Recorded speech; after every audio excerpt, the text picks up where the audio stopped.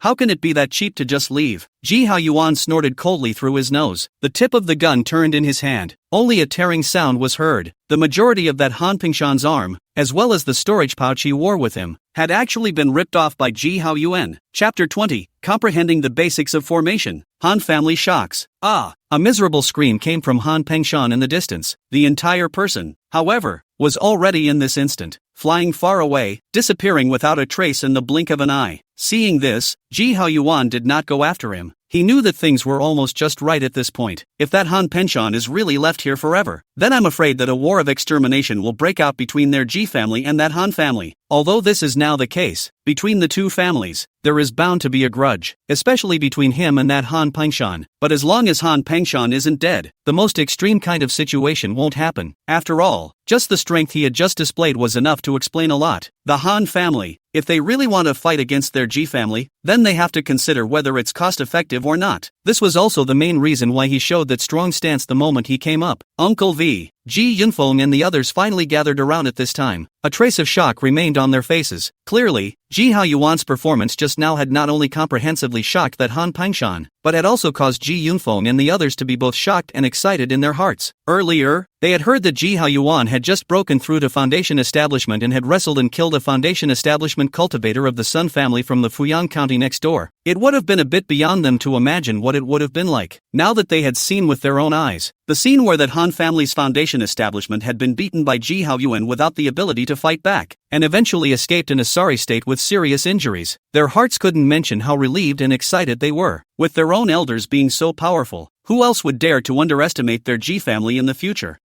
Yunfeng, are you all okay? Ji Haoyuan nodded and looked towards Ji Yunfeng and the others. Ji Yunfeng and the others immediately shook their heads. I heard Ji Yunfeng say, "Back to fifth uncle. We're not in any serious trouble. It's the formation we set up here just now that was completely broken by that Han family's Foundation Establishment cultivator." Formation? Ji Haoyuan's brows frowned slightly, but they quickly stretched. There's no harm in it. For the ensuing period of time, I will personally sit here. You only need to rearrange the formations. With those words, Ji Haoyuan also seemed to have thought of something and couldn't help but say to Ji Yunfeng, "By the way, what kind of formation did you guys set up before? Take me to take a look." At this moment, Ji Haoyuan had realized that perhaps it was time for him to take some time out to study that 100 arts of immortal cultivation. He believed that with his enlightenment, it wouldn't be too difficult to drill in the four most important of the 100 arts of immortal cultivation: Dan, artifacts, talismans, and formations. The only two things that would limit his advancement were the lack of relevant inheritance, and the corresponding resources. After all, according to his understanding, their Ji family's inheritance in the four major 100 arts of immortal cultivation, namely Dan, artifacts, talismans, and formations, did not have anything related to the second order and above. The only ancestor who had reached the second rank of Rune Master 400 years ago had fallen outside due to an accident, and had not left any relevant inheritance information for the family. This had led to their Ji family's heritage in the 100 arts of immortal cultivation up to this point, which had always remained at the first class level. The formation that Ji Yunfeng and the others had set up here before was also a first-order defense formation, and at best, it was just a few more concealment-type functions. However, that level of formation could hardly play any too effective defensive role in front of a Foundation Establishment cultivator. What happened to Ji Yunfeng and the others earlier was the best proof. The moment, Ji Haoyuan was already following Ji Yunfeng and the others, arriving in front of the broken formation. He looked at the broken formation in front of him while listening to Ji Yunfeng's introduction of the formation beside him, and gradually, a mysterious feeling surfaced in his mind.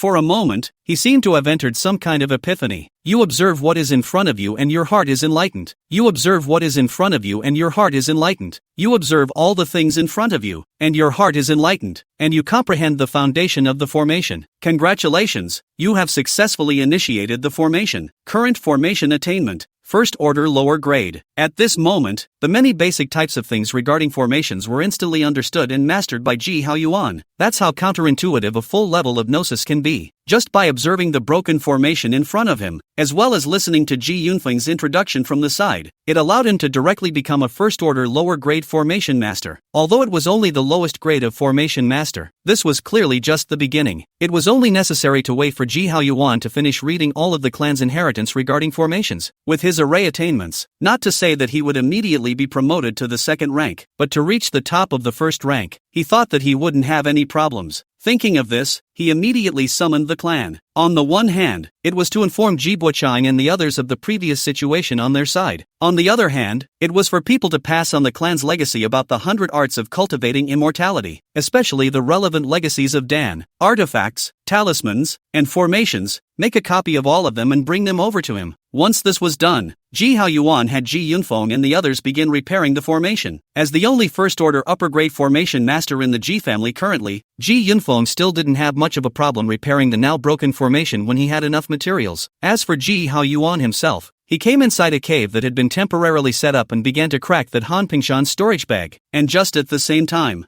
Han Pongshan, who had fled back to the Han family in a sorry state with serious injuries, immediately caused the entire Han family to shake. Obviously no one expected that this time Han Pongshan went out and would end up with such a miserable appearance back. Soon, the other two foundation establishment ancestors of the Han clan, Han Penghu and Han Pengfeng, after getting the news, immediately came to Han Pongshan here. And when they, after seeing with their own eyes what Han Pongshan looked like at this moment, the faces of the two of them, all of them, were gloomy. Pongshan, what the hell is going on here? Who the hell is it? Beat you up like this? Han Penghu, who was the oldest of the three and also had the highest cultivation level, immediately opened his mouth angrily. Regardless, with Han Pingshan's current appearance, he and Han Pengfeng had to thoroughly clarify the situation. Han Pingshan's face was pale, resentment flickered in his eyes, and he immediately told Han Penghu and Han Pengfeng exactly what had happened to him earlier. You mean to tell me that as soon as that man came over, he went straight for you without saying a word? After listening to Han Pingshan's narration, Han Penghu and Han Pengfeng's hearts were surprised and angry, but they couldn't help but also raise a trace of fear. The other party was able to come up, press Han Pongshan into a fight, and injure him like this. It was enough to prove that the strength of the other party was far above him. Han Pongshan. It wasn't even an exaggeration to say that if the other party really intended to kill Han Pongshan was afraid that he wouldn't have a chance to come back at all. Second brother, can you tell what that man is about? At this moment, Han Penghu turned his head to look at Han Pengfeng on the side. Han Pengfeng's face was thoughtful. A few moments, then I heard him leisurely say, if I'm not wrong, the identity of the other party is most likely the rumored fellow who succeeded in building a foundation at the age of 100. Chapter 21, Brothers Meet Again. Ji Haoyuan? Almost instinctively, this name appeared in the minds of both Han Penghu and Han Pengfeng. In the next moment, a question simultaneously rose in the hearts of the three. How is that possible? How could a foundation builder who had just broken through not many years ago, and at the age of 100 years old, have such a strong strength? One must know that he, Han Pongshan, was no weakling amongst the foundation establishment cultivators. 1 attack spiritual artifact and 2 defense spiritual artifacts were in his possession. In terms of equipment alone, it already surpassed many cultivators at the same level. Not to mention the fact that he, Han Pongshan, had been promoted to foundation establishment for nearly an aeon. Whether it was combat experience or mana thickness, among the early-stage foundation establishment cultivators,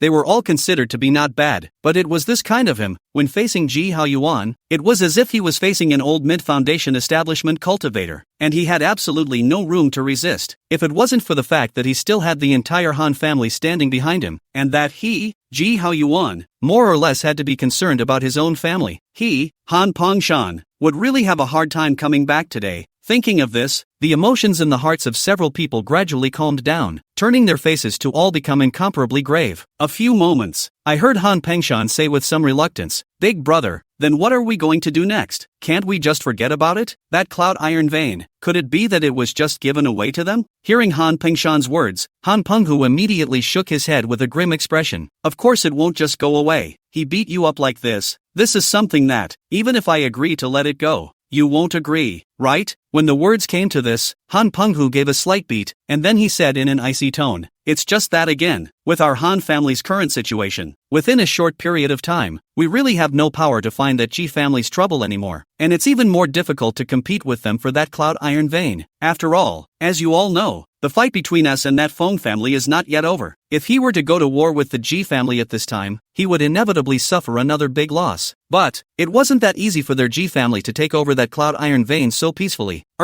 With that, Han Penghu turned his head to look at Han Pengfeng and said, "You go now and spread the news about that Cloud Iron Vein to me. I'd like to see if the Zhang and Lu families, who are in Nanning County with that Ji family, can sit still when the time comes, and whether or not those who have had grudges and crossed knots with their Ji family are willing to watch their Ji family grow strong again." "Yes, brother." Han Pengfeng nodded at once. About half a day later, Ji Haoyuan, who was located in the temporary cave, managed to erase the Divine Sense brand on Han Pingshan's storage bag. He raised his eyes and realized that the harvest he had gained from that Han Pingshan this time was far less than what he had gained from that Sun Renjing that day. First of all, it is in the area of spiritual stones. As a veteran Foundation establishment cultivator of the Hall of Han family, the spirit stones in Han Pingshan's storage bag were actually only a mere 2,000. Secondly, in terms of pills, spiritual herbs, and precious materials, there weren't a lot of them, only about 1/5 of what was in Sun Renjing's storage bag that day. Thinking about that guy, he should have used most of the resources to upgrade himself, if it wasn't for the second-order lower-grade defensive spirit weapon he dropped earlier. Ji Haoyuan really felt that his harvest this time was a bit shabby. Suddenly, Ji Haoyuan's gaze landed on a not-so-eye-catching corner of the storage bag. There, a piece of object made of special paper was placed quietly. Ji Haoyuan's mind moved. The object made of special paper immediately appeared in his hand. "This is?" Ji Haoyuan's eyes stared. There was some surprise in his mind, because he realized that this object made of special paper was actually a map. The map is obviously incomplete, with many missing pieces. Ji Haoyuan carefully looked at it for half a day, but he was unable to see where exactly the location drawn on this map was. However, what he could confirm was that this map should not be simple, because he would have already recognized that the material used to make this map was the skin of a certain second-ranked demonic beast. Specifically what kind of demonic beast he was unable to confirm, but judging from the breath he felt on it, this skin was bound to come from a second-order demonic beast undoubtedly. Who on earth could it be that has such a big hand? To draw a map, it actually used the skin of a second-ranked demonic beast. This was an existence comparable to their Foundation establishment cultivators. If there is a chance to complete the map, I think it is possible to obtain certain opportunities, but until then, the map was of little use for the time being. It was no wonder that Han Pengshan would take it so lightly, casually tossing it in the corner of his storage bag. These thoughts flashed through his mind. It was also at this moment that he suddenly felt that the forbidden system of his temporary cave had been touched. At that moment, he put away the storage bag, and then he opened the prohibition of this temporary cave. Soon enough, he met someone outside that he was somewhat surprised to see. "Brother, what brings you here?" The one who appeared in front of him at this moment was no other than his elder brother Ji Haoquan. After not seeing him for a few years, Ji Haoquan was clearly getting older. It was evident that his lifespan was already really low. At this moment, he was standing at the entrance of Ji Haoyuan's temporary cave, looking at him with a smile on his face. "Abu Chi, have you forgotten? Earlier, you sent a message saying that you would have someone make you a copy of the 100 Arts of Immortal Cultivation passed down by my Ji family over here. It's not? I just came over here to deliver these to you in person." Also right, it was about the 100 Arts of Immortal Cultivation inherited by their Ji family. Those things among them, in the eyes of those high-ranking cultivators, were not considered to be that precious though, but at least it was all a side of their Ji family's heritage. The content involved is extraordinary, so of course you can't just send someone to deliver these things. The Ji Haochuan in front of him, as his Ji Haoyuan's own big brother, letting him do this matter, that was more than suitable. Only, Ji Haochuan's eyes are old. This kind of road trip down, for him, I'm afraid it is also a small burden. This made Ji Haoyuan's heart unavoidably rise with some worry, and he couldn't help but say with concern, "Elder brother, in the future, it's better to let others do this kind of thing. You try to stay in the family and recuperate your body." At those words, Ji Haochuan but smiled and waved his hand. "No harm done. Your older brother and I have been in the family for a great many decades. Now there is a rare opportunity, since it is also time to come out to walk. Otherwise, I'm afraid that even if I want to come out again,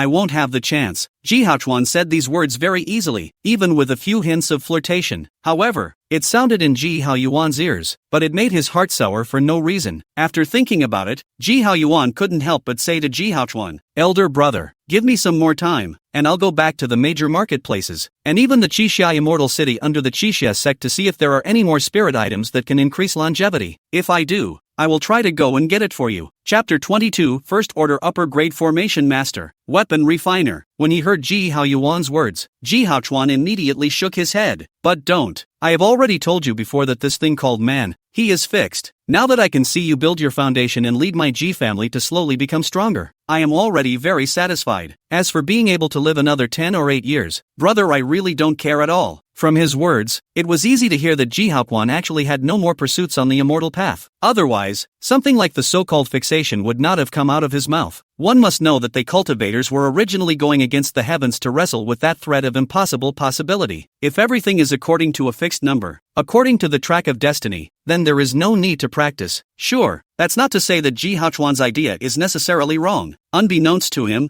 I don't know how many bones of cultivators have been buried on that path against the sky. It can be seen that everything, there are two sides, mainly depends on their own choices, as well as the mentality. Ji Haoyuan was helpless in his heart at this. He knew exactly what his brother was thinking today, but that's what makes him helpless. On the contrary, it was Ji Haochuan himself, who acted very frankly, and couldn't help but be the one to smile back and comfort Ji Haoyuan. "Well, Abu Qi, you don't need to worry about me. If you really want to take care of it in the future, take care of the boy Qing Fei for me." The Qing Fei that Ji Haochuan mentioned here was a junior in his direct line. For so many years, he, Ji Haoyuan, had been alone since the beginning. His elder brother, Ji Haochuan, did have a Dao partner and children. Only as the years changed, his Daoist couple and children, all deceased for various reasons. So far, there is only one great-grandson left, Ji Qingfei. It's a good thing that the other side is out of the way. Now that he was less than 30 years old, he already had a cultivation level of the 5th level of qi refining. According to this situation, as long as there were enough resources, within the next 20 years, it was very promising to cultivate to the great perfection of qi refining. Impacting a handful of foundation establishment at that time was not without possibility of success. At this moment, Ji Haoyuan heard Ji Haochuan's words and immediately nodded without hesitation. "Don't worry about this big brother, Qing Fei, that child. You and I watched him grow up together. I will definitely nurture him properly." Actually, earlier on, he had already had someone send some cultivation resources to that Ji Qingfei child. At the same time, he also had someone tell Ji Qingfei that in the future, if there was anything, or in terms of cultivation, if there was anything he didn't understand, he could go to the back of the mountain and look for him. Moreover, he also believed that with Ji Qingfei's current status, even without these instructions and care from himself, he would still be able to live a good life. The people in the clan would certainly not dare to have anyone treat him poorly, or deliberately make things difficult for him. Take over. The two brothers continued to catch up for a while. Wait until early the next morning. Ji Haochuan then didn't continue to stay here for much longer, and after bidding farewell to Ji Haoyuan, as well as Ji Yunfeng and the rest of the Yun family cultivators, he returned to the Ji family in Chinyang mountain. This way, after sending Ji Haoyuan away, Ji Haoyuan began to study those immortal cultivation 100 arts inheritances that Ji Haoyuan had brought to him. The first thing he looked at was something about formations and weapon refining, because those are the two things that he needs to use at the moment. The former concerns the safety of the cloud iron or vanir. The latter, in turn, is the basis for the former. After all, if you wanted to set up a formation, then you had to refine the relevant formation artifacts, formation flags, and formation discs. Moreover, thereafter, if he wanted to fuse the Inferno gold and red iron that he had obtained from the Zhang clan into his red Inferno tattoo gun, he would not be able to do so without the attainment of refining. That's all. Day by day, everything seems to have calmed down.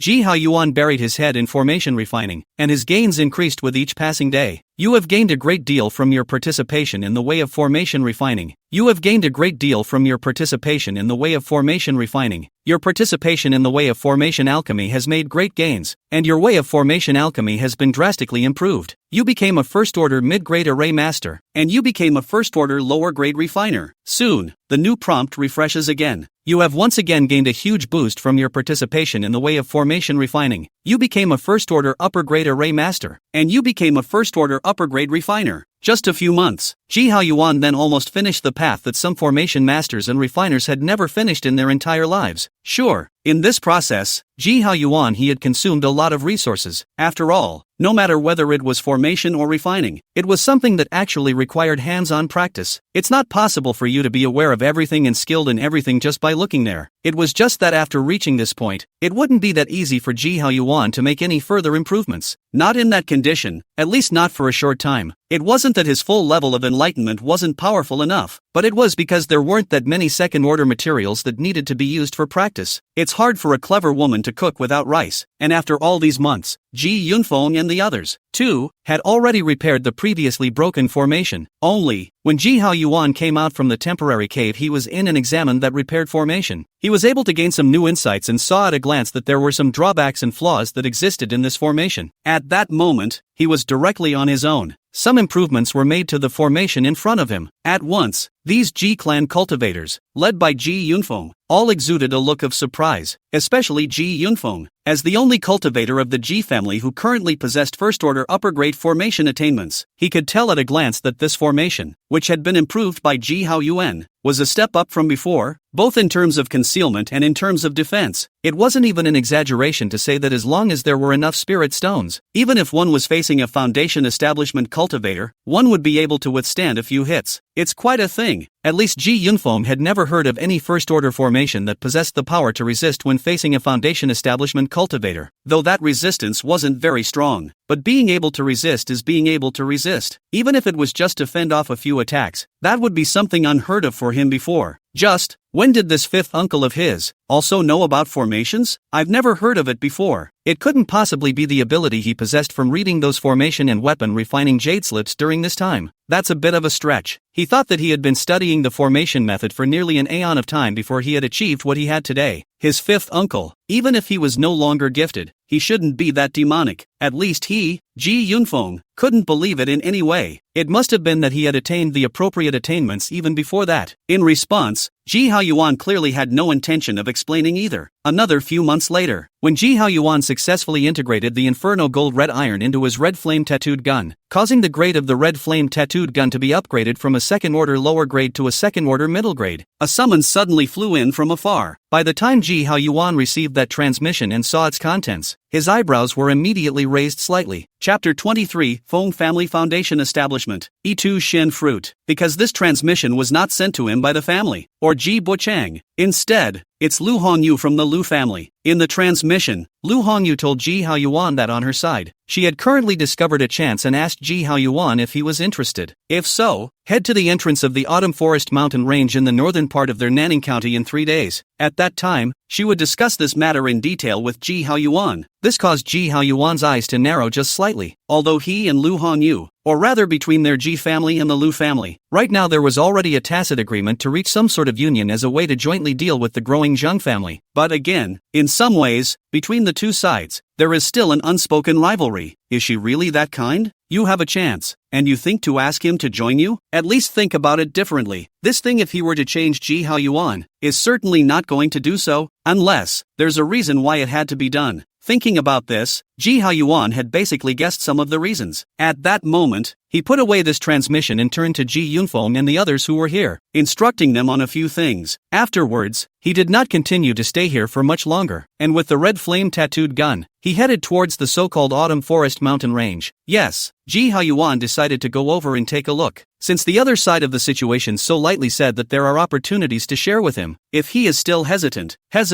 then it is not in vain to let down the other side of the good intentions. As for what might be dangerous in the midst, there's no such thing as a no-win situation in this world. Since people are looking for you, they are bound to use you. Who are you to want benefits and not take any risks? What makes her, Lu Hongyu, look for you? 3 days later, the entrance to the Autumn Forest Mountains. This place was said to be located in the northern part of Nanning County, but in reality, it was not within Nanning County's territory, but rather a large mountain range that ran through many counties. There are numerous resources in it, but unusually, few cultivators would involve themselves in this place, especially those cultivators below foundation establishment. There was no other reason than the presence of numerous demonic beasts in this place, especially the deeper one went in, the higher the level of the demonic beasts became. Even foundation establishment cultivators like Ji Haoyuan and the others needed to be careful once they entered that autumn forest mountain range. In the event that they lured out some unimaginable guy, even if it was a Foundation establishment cultivator, I'm afraid that they would have to eat their words. It can even be life-threatening. The moment. By a big tree at the entrance of this autumn forest mountain range, Lu Hongyu stood side by side with another beautiful woman whose appearance appeared to be 26 or 27. Wearing a goose yellow dress, the two appeared to be saying something, but just then, the two women's voices lurched in unison. Afterwards, they turned their heads together and looked towards the distant sky. There, a silhouette wrapped in crimson light was speeding towards their side. Without a moment's effort, the silhouette arrived close to Lu Hongyu and the woman in the yellow dress. The light dispersed, and immediately revealed the face of the person in it. Who else could it be if not Ji Haoyuan? Fellow Taoist Haoyuan. Lu Hongyu immediately smiled and stepped forward. Well, fellow Taoist Lu. Ji Haoyuan nodded slightly. Soon after, however, his gaze landed on the yellow-skirted woman located beside Lu Hongyu. Lu Hongyu immediately smiled at the introduction. Come, fellow Taoist Haoyuan, let me introduce you. This is Feng Wanqing of the Feng family from Danyang County. Wanqing, this is the Ji family's Ji Haoyuan that I mentioned to you. Feng Wanqing of the Feng family of Danyang County? A trace of surprise was evident on Ji Haoyuan's face. It was obvious that the current Ji Haoyuan was no stranger to the Feng family of Danyang County, especially after his fight with Han Pengshan of the Han family. He had gained a certain understanding of the several Foundation establishment families in Danyang County. Among them, the Feng family was the one he paid quite a bit of attention to. It was only because there also seemed to be certain irreconcilable conflicts between that Feng family and the Han family. Both sides in the past 10 years, large and small, at least no less than 10 times. The only thing Ji Haoyuan didn't expect was that he would meet Feng Wanqing, the Feng family's Foundation establishment cultivator. In this place, this woman was said to be just like him, displaying a rather uncommon cultivation talent at a very young age. Only people along the way did not meet a Waterloo in the middle of the journey like he did, but steadily, in the case of less than 40 years of age, they succeeded in building the foundation. I don't think I'm too old nowadays. This could be roughly judged from the other party's appearance, as well as the aura that was faintly emanating from her. Fellow Taoist Haoyuan. Feng Wanqing also took the initiative to step forward at this time, smiling and politely greeting Ji Haoyuan. Obviously, Feng Wanqing was no stranger to Ji Haoyuan, either. In the same way Ji Haoyuan understood their Feng family, Feng Wanqing was interested in the Ji family that had erupted into a head-on conflict with the Han family not too long ago. In particular, he knew a great deal about Ji Haoyuan, who had defeated Han Pengshan head-on. As the saying goes, the enemy of my enemy is my friend. In almost no time at all, the two of them quickly became acquainted with each other. The words were also quite polite. After talking for almost a small moment, Ji Haoyuan would not forget the main purpose of his visit after all. He only saw him turn his head to Lu Hongyu, who was at the side, and asked with a smile, "Fellow Taoist Lu, now you can always tell me what exactly you're referring to when you call that chance this time, right?" Upon hearing this, Lu Hongyu and Feng Wanqing, who was on the side, exchanged a glance and nodded with a smile. Sure.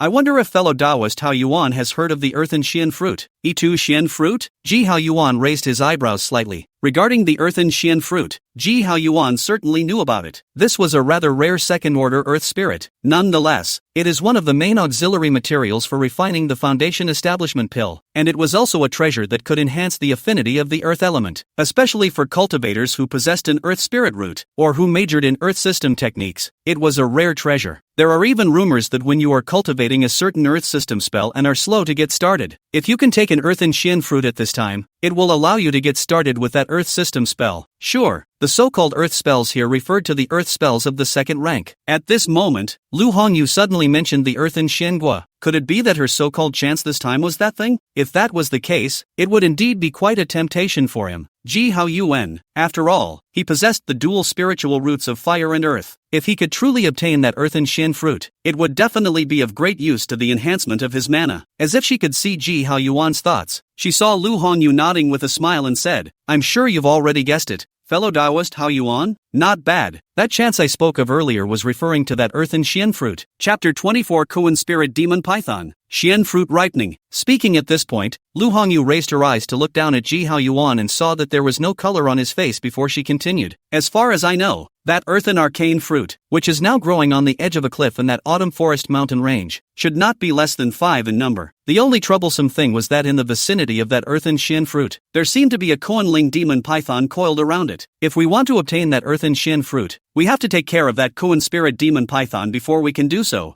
Hearing this, Ji Haoyuan had already understood the main reason why Lu Hongyu had asked him to come along. It was thought that he wanted to join forces with him to resolve that Kuanling demon python. However, he knew that the Kuanling demon python mentioned here by Lu Hongyu was a peak second-order mid-grade demonic beast. When fighting for their lives, they might even be able to reach the battle power of a second-stage upper-grade demonic beast. It was equivalent to the strength of their human cultivators at the late stage of Foundation establishment. Facing this kind of demonic beast, relying on Lu Hongyu alone, that would definitely not work. Even with the addition of Feng Wanqing on the side, I'm afraid it's still a bit insufficient. I think that if it is not the news that he defeated the Han family Han Pengshan spread, Lu Hongyu side may not need to call him. Thinking of this, Ji Haoyuan pondered slightly, then asked Lu Hongyu, since we're dealing with that Kuanling demon python, then I wonder if fellow Taoist Lu has any plans or arrangements for this? Although against that Kuanling demon python, with Ji Haoyuan's true strength nowadays, he was confident that he would be able to fight against one of them. There is even a probability of killing them. But don't forget, that Autumn Forest mountain range is not the home base of their human cultivators. Once the commotion became too loud and spread their aura of being human cultivators, there was no guarantee that they wouldn't attract other demonic beasts of the same level. At that time, I'm afraid that the situation of the three of them would become very passive and even dangerous. Lu Hongyu was obviously well aware of this as well, so when she immediately nodded after hearing Ji Haoyuan's question, this is natural. With that, she saw her take out a porcelain bottle from herself, and handed it to Ji Haoyuan. Fellow Taoist Haoyuan, this item is a second-ranked invisibility powder, crafted from the unicorn of the second-ranked demonic beast, the Phantom Shadow Unicorn Lupus, and it can conceal the aura on you and me. At that time, it would be best if you and I could secretly take that Earthen Xian fruit without alerting that Kuanling demon python. If not, it will save you and I a lot of trouble along the way. Hidden breath powder? Receiving that porcelain bottle from Lu Hongyu, Ji Haoyuan opened it and looked at it. What was contained in it was indeed that second-order hidden breath powder without a doubt. That would indeed save them a lot of trouble along the way. It would even be useful in a retreat. Presumably. What about distribution? If you get that Earthen Xian fruit, how do you plan to distribute it? Fellow Taoist Lu? Ji Haoyuan asked the last and most crucial question. Many teams have turned against each other because of a lack of prior discussion and ultimately unequal distribution. So this was an issue that he, Ji Haoyuan, had to understand and decide on beforehand. And Lu Hongyu's answer was crisp. As I've said before, the number of Earthen Xian fruits in that place is guaranteed to be around 5. So, after we got that Earthen Arcane fruit, the three of us split it one by one first. As for the rest, it will be distributed according to the amount of effort put in. If everything goes really well by then and no fighting breaks out, then I, as the one who discovered the Earthen Xian fruit and the one who provided the hidden breath powder, will take an extra one from it, and we'll discuss the rest. I wonder what fellow Taoist Haoyuan thinks. Could be. Ji Haoyuan didn't have any opinions on this distribution method of Lu Hongyu, and he did not have an opinion. Located on the side, at a glance is in Lu Hongyu acquaintance Feng Wancheng. Naturally more will not have any opinion. Following this, none of the three wasted any more time. After utilizing that hidden breath powder to conceal the aura of their bodies, they were led by Lu Hongyu towards the cliff where the Earthen Xian fruit was growing. All the way, the three of them encountered no less than 6 or 7 demonic beasts. It was only that all of those demonic beasts were only of the first rank, and they couldn't detect their presence at all. After traveling forward for about an hour or so, the three were finally arriving at the destination of their trip, next to a cliff that was draped in a gust of clouds. Through their divine sense, all three of them saw a large tree located somewhere in that cliff. The large tree was rooted within the bluff. On its tree, 7 fruits shimmering with earthy yellow color and shaped like pineapples were hanging. It was that Earthen Xian fruit, only by looking at its appearance. That Earthen Xian fruit, it seemed that it had not fully matured. There were still at least a few days before they were completely ripe. At a guess. At the same time, the Kuan Spirit Demon Python that Lu Hongyu had mentioned before was soon discovered after Ji Haoyuan and the others did some searching. The beast was located right next to the cliff face that jutted out of the side of that bluff. The body was yellowish-brown in color, and the body length was at least nearly 20 meters, exuding a unique pressure of a second-order demonic beast. Just by looking at it, Lu Hongyu and Feng Wanqing's hearts inexplicably felt a little pressure. It seems that S strength is a bit stronger than what they expected before. But at this time, no matter Lu Hongyu or Feng Wanqing, since there is no intention to retreat, the three of them just quietly lurked to the side, quietly waiting for that Earthen Xian fruit to completely ripen. A little bit of time passed. About 4 days later, a rich fragrance suddenly emanated from the large tree with the Earthen Xian fruit. Smelling this fragrance, the three of them, Ji Haoyuan, who were lurking at the side, could not help but have their spirits shaken. But it was just the same time. The Kuanling demon python, which was still lying quietly there, also raised its huge head at this instant. the amber-colored pupils of the snake began to scan the surrounding area, looking very alert. Obviously, the Coanling demon python also realized that with the complete maturity of the spirit, it could not be guaranteed that it would attract some other guys who coveted it. It must always take precautions to ensure that there are no surprises. Buzz. About a couple more hours later, the aroma emanating from that earthen Xian fruit was getting stronger and stronger. The three of them, Ji Hao Yuan, who were hidden in the shadows, knew it. The most crucial moment is coming soon. Finally, when this time, about a few moments had passed, the 7 earthen Xian fruits hanging on the large tree, all of them flashed with light. It is already all thoroughly ripe. It's now. The 3 Jihao Yuan people did not hesitate any longer when they saw this. In an instant, 3 reclining lights, in 3 directions, quickly rushed towards the 7 earthen Xian fruits. Roar! Noticing the arrival of an uninvited guest, the Coanling demon python, which had also rushed towards the 7 earthen Xian fruits, immediately let out a hissing roar of anger to the extreme from its mouth. It was seen to be surrounded by yellow light. Within a 100-meter radius, a bright yellow wave of light suddenly rippled out. The 3 of them, Ji Hao Yuan, who were rushing towards those 7 earthen Xian fruits, abruptly felt their bodies sink violently. In the next moment, densely packed, arrow-like earth thorns shot madly toward the 3 of them. Chapter 25 Arrival. Madness. Killing. Look out. Seeing the incoming earth thorns, Lu Hongyu and Feng Wanqing's faces both changed slightly. The two struck at the same time. A jade bracelet and a brocade handkerchief were seen being offered by them. That jade bracelet instantly transformed into dozens and hundreds of huge circular silhouettes. All that was heard was a series of clanks. Those earth spikes landed on top of those huge circular shadows, immediately stirring up dense sparks. And then look at the square of tapestry. Immediately after it appeared, it changed into the size of several zhang and began to rotate rapidly. Numerous earth spikes landed on it and were twisted to pieces in the twinkling of an eye. It's not right. However, after this seemingly smooth resistance, Ji Hao Yuan's expression suddenly became grave. Buzz. He saw a round shield suddenly appear in front of him, the very same defensive spirit weapon he had obtained from Han Pingshan. Immediately after that, the Earth Spirit Shield art was also cast by him. A huge orange-colored light curtain instantly condensed in the air, ripples flowing as if it were a mirror. Boom! It was at this instant that a loud sonic boom suddenly resounded in midair. Lu Hongyu and Feng Wanqing's pupils both contracted. A look of horror even unconsciously appeared on his face, only to see a huge serpent tail, carrying a terrifying might like that of a boom mountain, slamming towards them with a loud bang. And after that, there were 1, 2, 3, 4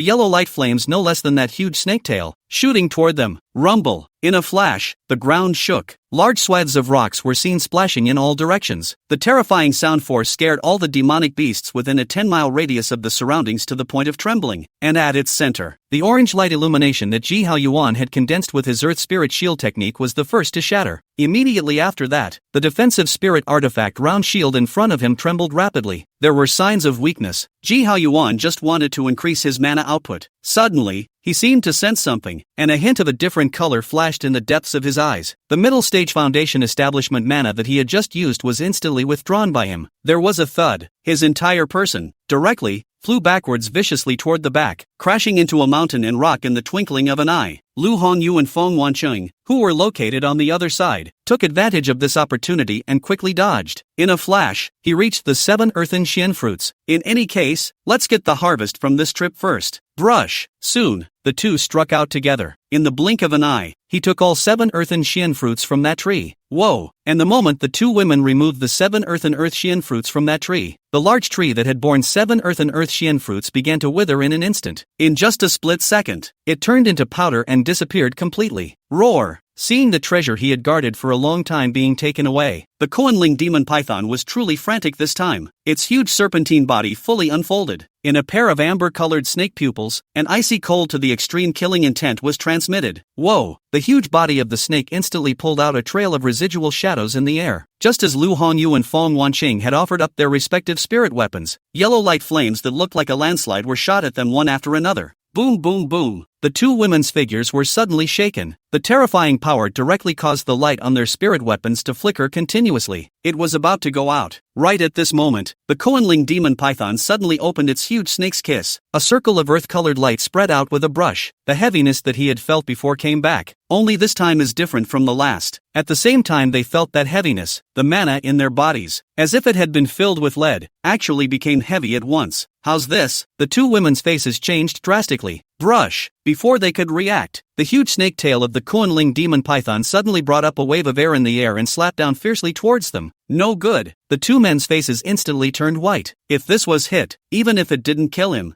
I'm afraid he would be seriously injured. And to be seriously injured in a place like this, Lu Hongyu and Feng Wanqing didn't need to think about it to know that it was definitely something very dangerous. One bad move and you could fall here today. It was really the strength of that Kunling demon python that had greatly exceeded their expectations. This kind of power was already infinitely close to the strength of a second-order upper-grade demonic beast. Tier. However, right at this moment, a long spear wrapped in blazing flames was able to break through the earth-colored aperture and collided directly with the incoming huge snake tail. Rumble! A huge airwave wrapped in countless streams of fire roared up into the sky. Then he saw Ji Hao Yuan holding the red flame tattoo gun in one hand and the green leaf sword in the other, and once again chopped out a gun and a sword at the Kunling demon python that was right in the center of the explosion. Giggle! Red and green light intertwined. The Kunling demon python, which had just rushed out from the center of the explosion, slammed headfirst into the gun and sword. Roar! The huge body of the Kunling demon python was seen to have been chopped tens of meters straight out by the gun and sword light. Fellow Daoist Lu. Fellow Daoist Feng, you guys try to trap it. Ji Hao Yuan made a quick sound. Hearing his words, Lu Hongyu and Feng Wanqing looked at each other and nodded in unison. Yes. In the next moment, the two women once again struck out together. When he saw Lu Hongyu's hand, a talisman suddenly appeared, as it excites the talisman. Then he saw a silk thread suddenly appear in midair. Those silk threads instantly intertwined into a large net, instantly netting the Kunling demon python in it. In the meantime, Feng Wanqing raised her hand. An object that looked like a seal suddenly landed on top of the Kunling demon python's head. It actually caused its figure to stiffen violently. It was as if they were instantly incapacitated. It's now. Seeing this, a cold aura swept across Ji Hao Yuan's eyes. At that moment, without saying a word, the mana in his body boiled violently. In his hands, the red flame tattoo gun and the green leaf sword simultaneously erupted with a might that was like a landslide. Boom!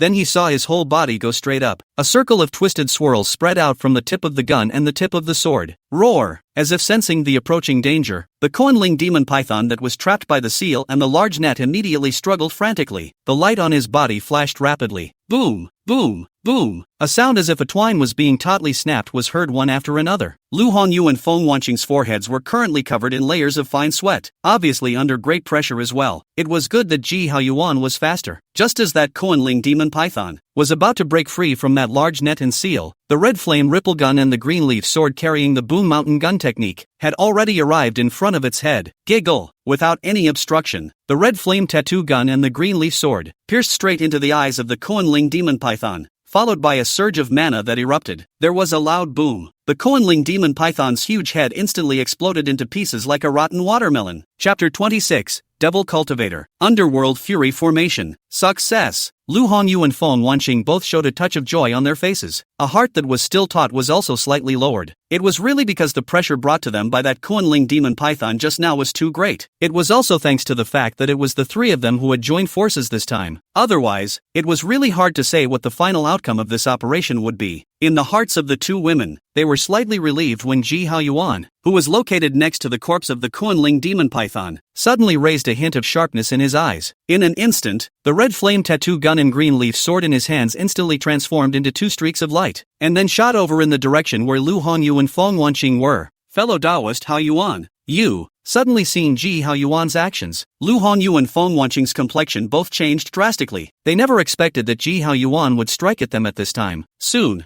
however, the two women sensed that something was wrong. The target of Ji Hao Yuan's attack at this moment was not them, but behind them. A trace of doubt surfaced in both women's minds, but soon, two huge clashes of mana exploded behind them. At the same time, a soft eep was heard in the ears of all three of them. Ji Hao Yuan. The two women quickly turned their heads. They saw that behind them, at some point, two tall men wearing a dark-colored robe had appeared. Both of them possessed the cultivation of the Foundation Establishment realm. However, the aura emanating from their bodies was very different from Ji Hao Yuan and the three of them, vaguely revealing an eerie and evil aura. This is Devil's Fixer. Almost instantly, Lu Hongyu and Feng Wanqing recognized the identities of the two. This is what surprised them more and more. Devil Cultivator, how did he show up here? One must know that although the Autumn Forest mountain range was not under the jurisdiction of the Redcloud sect, its surroundings were basically under the jurisdiction of the Redcloud sect. There is almost no soil for demonic cultivators to survive. Even if there were devil cultivators among them, they were all very low-key. Not to say that the tail is tucked between the legs, but never dare to venture out easily. But now, looking at the stance of these two, it was clear that they were emboldened. Is this? Or had these two already decided that they could eat the three of them? Thinking about this, Lu Hongyu's and Feng Wanqing's complexion could not help but both become grave. How did you find us? At this moment, one of the bald men was seen squinting his eyes at Ji Haoyuan in front of him, his voice somewhat sorrowful as he opened his mouth. Ji Haoyuan, however, did not answer his words. As a matter of fact, as early as when he was fighting with that Kuan spirit demon python, he had already sensed the appearance of those two. Otherwise, he wouldn't have been intentionally knocked away by that Kuanling demon python earlier. In order to do so, he wanted to preserve his strength and not be detected by those two. At this moment, he had already arrived at Lu Hongyu and Feng Wanqing's side, and only then did he raise his eyes to look at the bald man, as well as an eagle-nosed man beside him, and faintly said, "Is this important? If I'm not mistaken, since you guys appeared here and showed up in front of us, I think you should have already made some preparations." What? Hearing Ji Haoyuan's words, Lu Hongyu and Feng Wanqing's faces couldn't help but change again. They looked around quickly, trying to pick up some clues. However, there was no gain at all. Ha ha ha. Suddenly, the bald man and the hawk-nosed man both laughed out loud. "You're right, that question, indeed, is less important now." Saying that, the duo's complexion fiercely took on a touch of eeriness. "Because you will soon become the feeder for my underworld bane formation. At that time, nothing here will be known to anyone else." What? Hearing the words underworld fiend grand formation come out of the other party's mouth, the pupils of both Lu Hongyu and Feng Wanqing couldn't help but contract hard. Obviously, for the famous underworld fury formation among the devil cultivators, they had more or less heard of it. Brush. It was also at this moment that the bald man and the hawk-nosed man no longer had the slightest hesitation. The two struck out together. More than a dozen formation flags that were glowing with a morose demonic aura were immediately flung out by them. In a matter of moments, that underworld bane formation was laid around Ji Haoyuan and the others. Woo-hoo-hoo. At this instant, the gloomy wind was so strong that the rolling black mist instantly obscured Ji Haoyuan and the three of them. The range of divine sense, moreover, was instantly compressed to a few meters around, and it continues to get more and more compressed. However, none of this was what made Lu Hongyu and Feng Wanqing and the girls the most worried. What worried them the most was that in this underworld bane formation, they could clearly feel that they were no longer able to draw any spiritual chi from the outside world. Not only that, in order to resist the attack of those underworld bane chi around them, they needed to constantly output their mana to ensure that they were not contaminated. And in this case, their own strength dropped by at least 30%. And this is a situation that will get worse as time goes on. It can't go on like this forever. The two women made a decisive decision in their hearts. The next moment, they quickly struck out. The spiritual weapon jade bracelet and spiritual weapon brocade patch were immediately offered up by them. In an instant, radiant light bloomed. But soon, there were swords and knives in the darkness that glowed with the color of ebony and gold, attacking towards them. Clank, clank, clank. Mars bloom. Lu Hongyu and Feng Wanqing all stifled a grunt as their figures retreated back and forth. Obviously, in the collision just now, the two women had already suffered a considerable loss. However, the other party clearly had no intention of giving them time to recover, and a sword and knife wrapped in gusts of demonic chi in the void once again attacked towards them. Boom boom boom. At this moment, the two women kept exchanging blows with the bald man and the hawk-nosed man located in the formation. The other side, Ji Haoyuan, however, was in no hurry to join the fight between them. At this moment, he was gazing around and carefully feeling the operation and changes in this formation. Soon there were lines of subtitles that flew past his eyes. "You observe the second order formation underworld fury grand formation.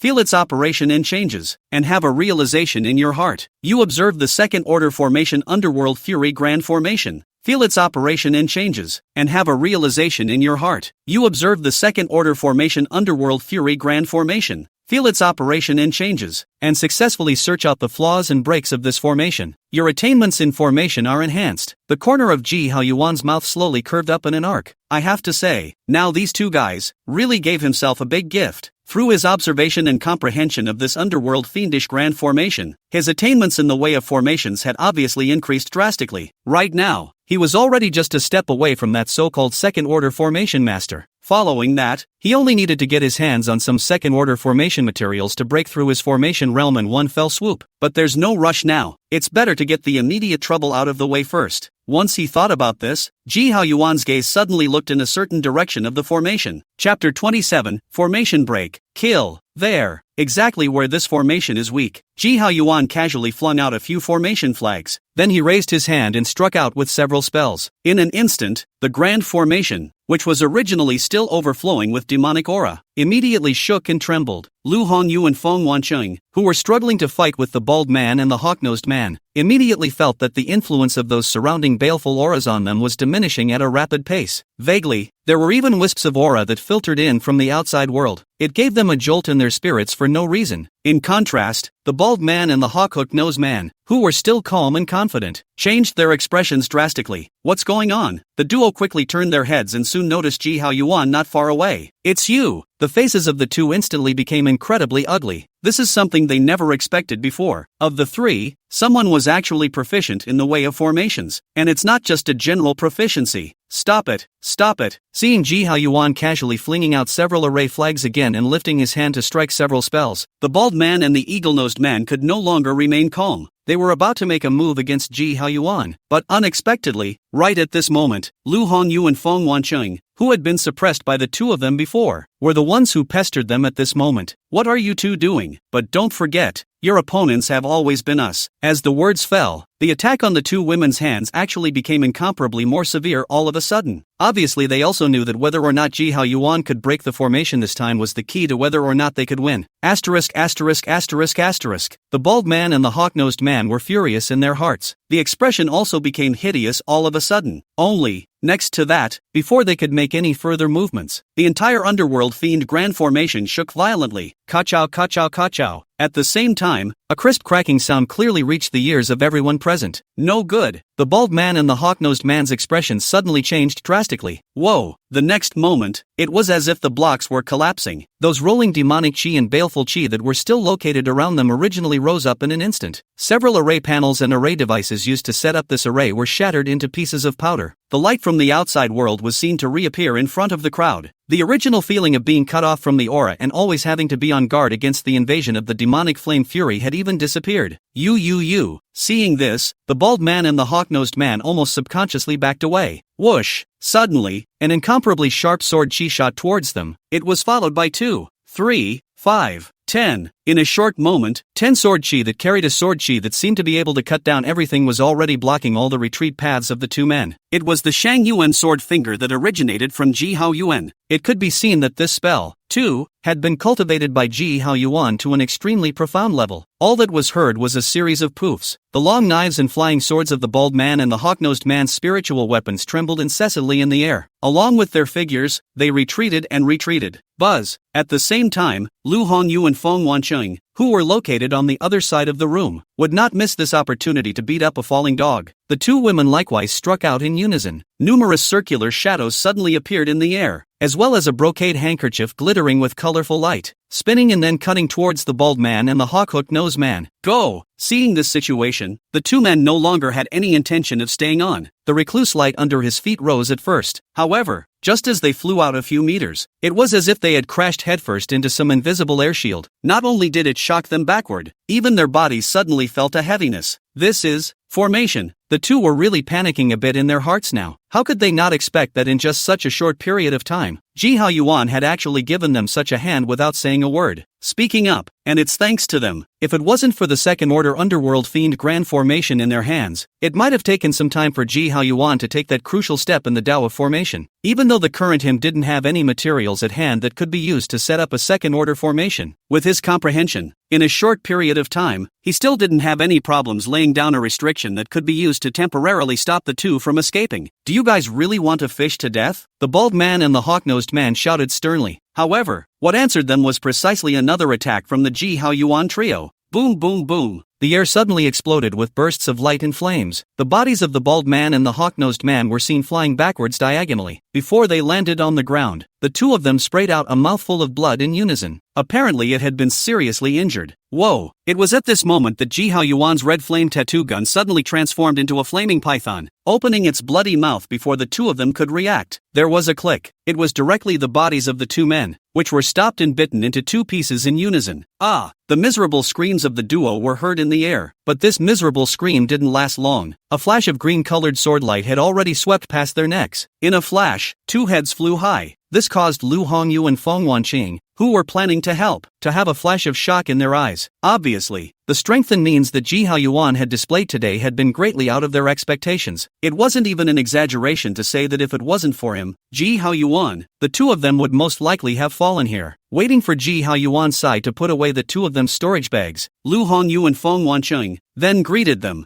Fellow Taoist Haoyuan, thanks to your help this time. Otherwise the outcome of Wanqing and I may not be known. I heard Lu Hongyu speak very politely. The immortal cultivation world is honored by strength. Not to mention the fact that the two women had indeed received a great favor from Ji Haoyuan. The strength that Ji Haoyuan had shown in front of them was enough to make Lu Hongyu pay attention to them. Therefore, Lu Hongyu's words were indeed from the heart. This is the earthen arcane fruit we obtained this time. With that, Lu Hongyu and Feng Wanqing took out all 7 of those earthen Xian fruits that they had obtained earlier, according to the distribution we agreed upon before. You, fellow Taoist Haoyuan, will take 5 of them, while Wanqing and I will each take 1 of them. I wonder what you think, fellow Taoist Haoyuan? Looking at the earthen Xian fruits that the two women handed to him, Ji Haoyuan thought briefly, then reached out and took 3 of them away before smiling. Fellow Taoist Lu, Fairy Feng, this time you and I dealt with that Kuanling demon python. We contributed quite a bit to each other. This earthen Xian fruit, I'll take some advantage of you and take 3 of them. Chapter 28 Distribution and Doubts. Lu Hongyu's Reminder. Upon hearing this, Lu Hongyu and Feng Wanqing were both a bit surprised in their hearts. Obviously, he didn't expect that Ji Haoyuan would take the initiative to give up 2 more earthen Xian fruits. This made them have a new understanding of Ji Haoyuan's person. In the immortal cultivation world, most people put their own interests first though. In many cases, they are more than capable of doing whatever it takes for their own benefit. However, it is undeniable that those who have their own integrity, and have to do things with the bottom line principle of people, but more recognized by others, more likely to be accepted from the heart, and people like that tend to be more trustworthy. In the future, if there is to be any cooperation, or benefit, it can also be remembered at the first time. The main focus is a word of mouth. Don't look at things like word of mouth as if they are invisible and untouchable, somewhat nebulous, yet it can often play a very large, even decisive role at certain critical moments. Unconsciously, Lu Hongyu and Feng Wanqing glanced at each other. In the next moment, he saw Lu Hongyu once again take out an earthen Xian fruit and handed it to Ji Haoyuan.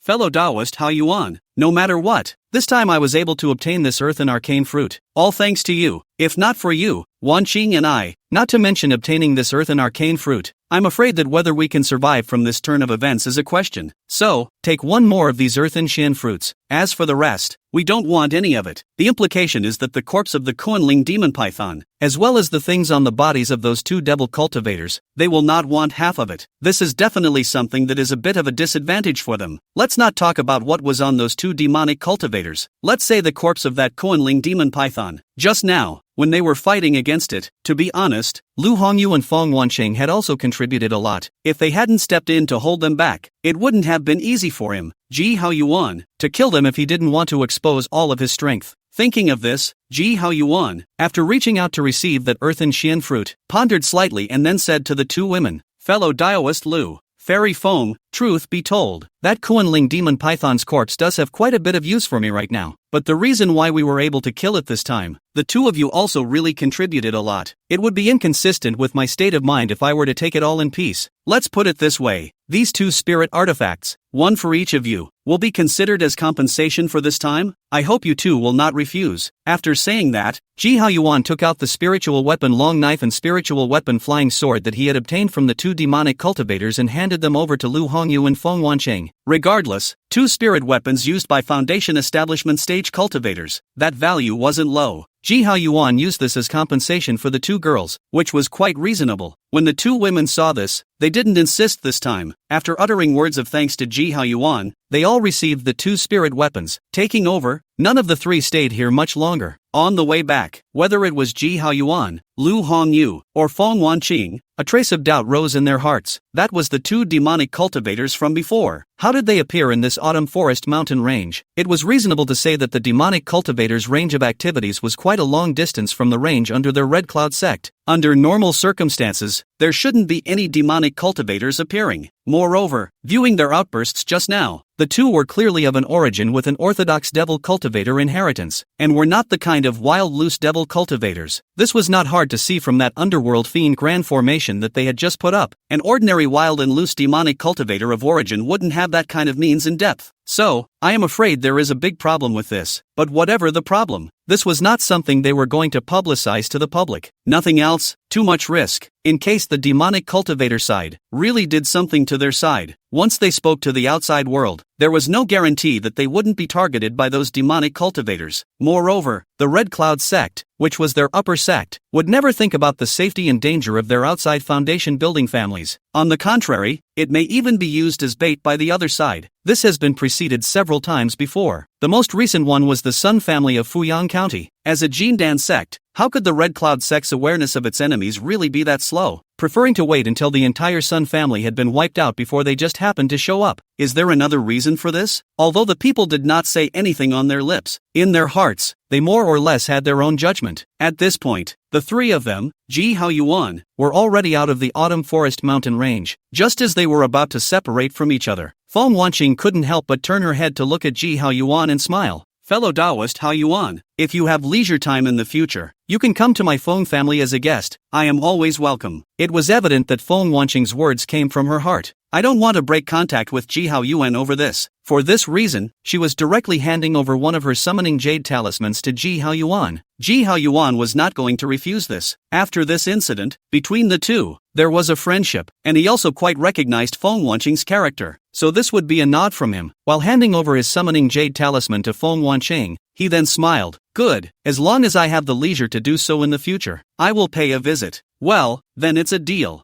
Feng Wanqing smiled and nodded. Afterward, she greeted Lu Hongyu again before she drove up the recluse and took the lead in returning towards the direction of Danyang County. A few days later, Ji Haoyuan and Lu Hongyu returned to Nanning County together. Before parting, Lu Hongyu suddenly said to Ji Haoyuan, Fellow Taoist Haoyuan, I've heard that the Qilin child from the Zhang clan who was worshipped in the Redcloud sect will soon return to the Zhang clan. This is a matter that you need to pay more attention to. Well, suddenly hearing these words from Lu Hongyu, Ji Haoyuan's eyes just narrowed slightly. From the other man's words, it was obvious that he had heard something. Could it be that the Zhang family is intent on finding trouble with their Ji family? As if she could tell what was on Ji Haoyuan's mind, Lu Hongyu couldn't help but remind him once again. Fellow Taoist Haoyuan, haven't you forgotten about that cloud iron vein you discovered earlier? Being reminded by Lu Hongyu like this, Ji Haoyuan instantly understood. He had already known before that the fact that his family had discovered a cloud iron or vein had already been spread by certain people with good intentions. He didn't have to ask to know that this was inevitably the work of that Han family. Now, it seems that the Zhang family, which is in the same Nanning County as their Ji family, this is also having some thoughts.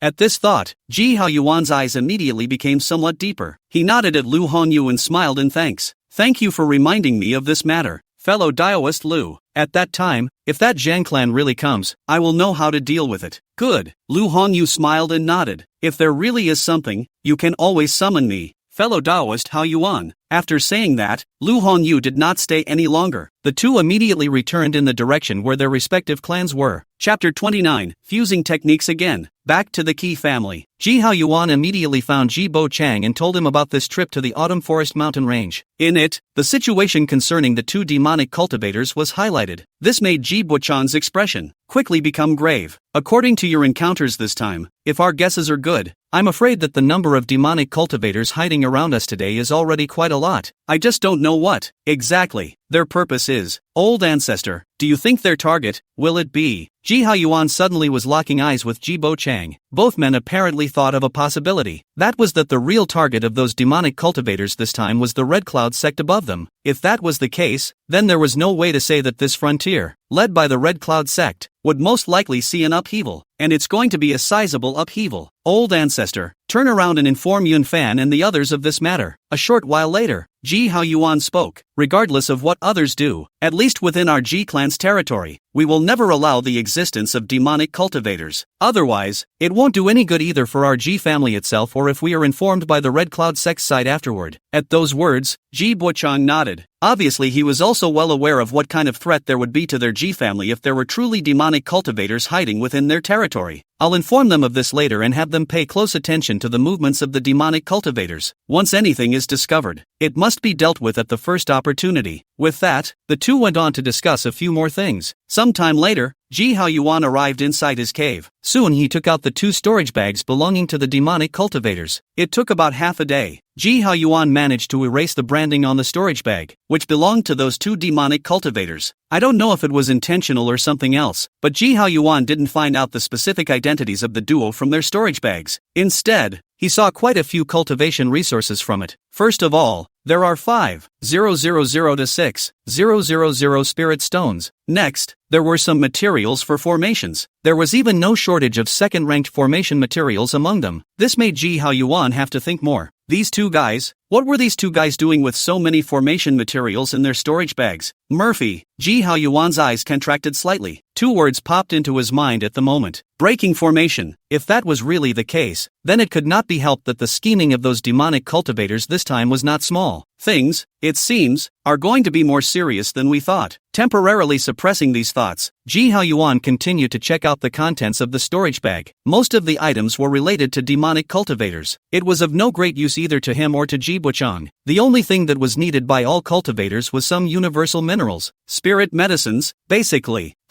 Suddenly, Ji Haoyuan's gaze landed on a certain location in the hawk-nosed man's storage bag. There, it was clear that several jade slips were piled up. Mindfulness. Those jade slips then appeared in Ji Haoyuan's hands. Check these jade slips one by one. A hint of joy immediately spread across Ji Haoyuan's face. There was no other reason, simply because in these jade slips, he had suddenly discovered a second-order technique of the Earth system. The name of the technique was called the Thick Earth Technique, a very unpretentious name. However, when Ji Haoyuan, after reading the contents of this gongfu, he realized that this gongfu was not ordinary at all. The biggest characteristic of cultivators practicing this technique was that it was thick with mana, especially when you are on the ground. You can draw from the earth and transform it into your own mana. In other words, when you are on the ground, as long as the rate at which you consume your mana can keep up with the rate at which you transform the earth's chi, then your mana, so to speak, is unending. The only pity was that it was this thick earth skill, which didn't seem to be a complete technique, only the top half. But even if there was only the upper half, with this it was already possible to cultivate to the foundation establishment realm. I thought that this complete thick earth skill should be a Jindan technique. It was unknown where exactly that demonic cultivator had gotten this technique from. Just the right amount of cheap. Next, Ji Haoyuan didn't waste any time and immediately began to cultivate this thick earth technique. And with his enlightenment, it only took him a few days to get started with this thick earth technique. Then, he spent several months cultivating this technique to a rather profound level. It was also from this moment that Ji Haoyuan began to attempt to fuse the thick earth technique with his Xin Di Dili fire technique. You attempted to fuse the thick earth technique with the Xin Di Dili fire technique, and your heart was enlightened. You attempted to fuse the thick earth technique with the Xin Di Dili fire technique, and your heart was enlightened. You attempted to fuse the thick earth technique with the Xin Di Dili fire technique, and you were greatly enlightened, and you succeeded in fusing the 2 techniques. Congratulations! You have created a new technique that best suits yourself under the current conditions, the Xianhua Thick Earth Technique. This method contained the superb explosive power of the Xianhen fire technique, while also taking into account the thick and heavy attributes of the Thick Earth Technique. At the same time, when Ji Haoyuan was on the ground, he could still utilize the original Thick Earth Technique's ability to transform the Earth's chi into a technique that contained both fire and earth attributes. The current highest cultivation limit of this method was still the middle Jindan stage. However, when compared to the original Xianhen Dili fire technique, whether it was the thickness of the mana, the explosive power of the mana, or the progress of breaking through the cultivation level, it was much, much stronger. To put it simply, if the original mana cultivated by the Xianhen Dili Hua skill was 1, then the mana cultivated by the Xianhua Thick Earth skill would be 3. It was more than 3 times stronger. At this point, Ji Haoyuan had already taken out that earthen Xian fruit from his own body. Undoubtedly, at this time, the earthen Xian fruit was something that could truly be of great use to him. With this, it was possible to push his current cultivation level 1 step further. Soon after, an earthen Xian fruit was consumed by Ji Haoyuan. In an instant, an incomparably pure earthen chi immediately rose up from his body, which was then transformed by Ji Haoyuan, turning into incomparably pure and thick mana. Closed his eyes and felt himself carefully. Ji Haoyuan accurately judged that at this time, his mana had increased by more than 40% compared to before. However, that doesn't seem to be his limit. At that moment, he once again took out an earthen Xian fruit and took it. The rich and thick mana once again filled every meridian around his body. eventually converging on the dantian to form a slice of liquid mana that shimmered with a reddish-yellow light. At this moment, Ji Haoyuan could clearly feel that the mana in his body was already no worse than that of a late-stage Foundation Establishment cultivator. Hidden is even that much stronger. But that still doesn't seem to be his limit. If he chose to break through at this time, Ji Haoyuan was almost 90% sure that he would succeed in breaking through to the late stage of Foundation Establishment. But that would be a bit of a loss, because according to his current observations, he still had room to continue to ascend upwards. The only thing that was missing was a spirit item that could enhance fire attribute mana. Only when the mana of the two attributes of fire and earth all reach a limit, at this time he then breakthrough, can be considered the most perfect situation. It seemed that it was time to go and try to purchase a spirit item that could grow fire attribute mana. Just after this thought flashed through his mind, Ji Haoyuan was keenly aware that the forbidden system of the cave he was in had suddenly been touched by someone. Chapter 30 Zhang Zhang's Visitors, Golden Dan Progenitor, come outside the cave. Ji Haoyuan saw Ji Buchang outside at a glance. Only at this time,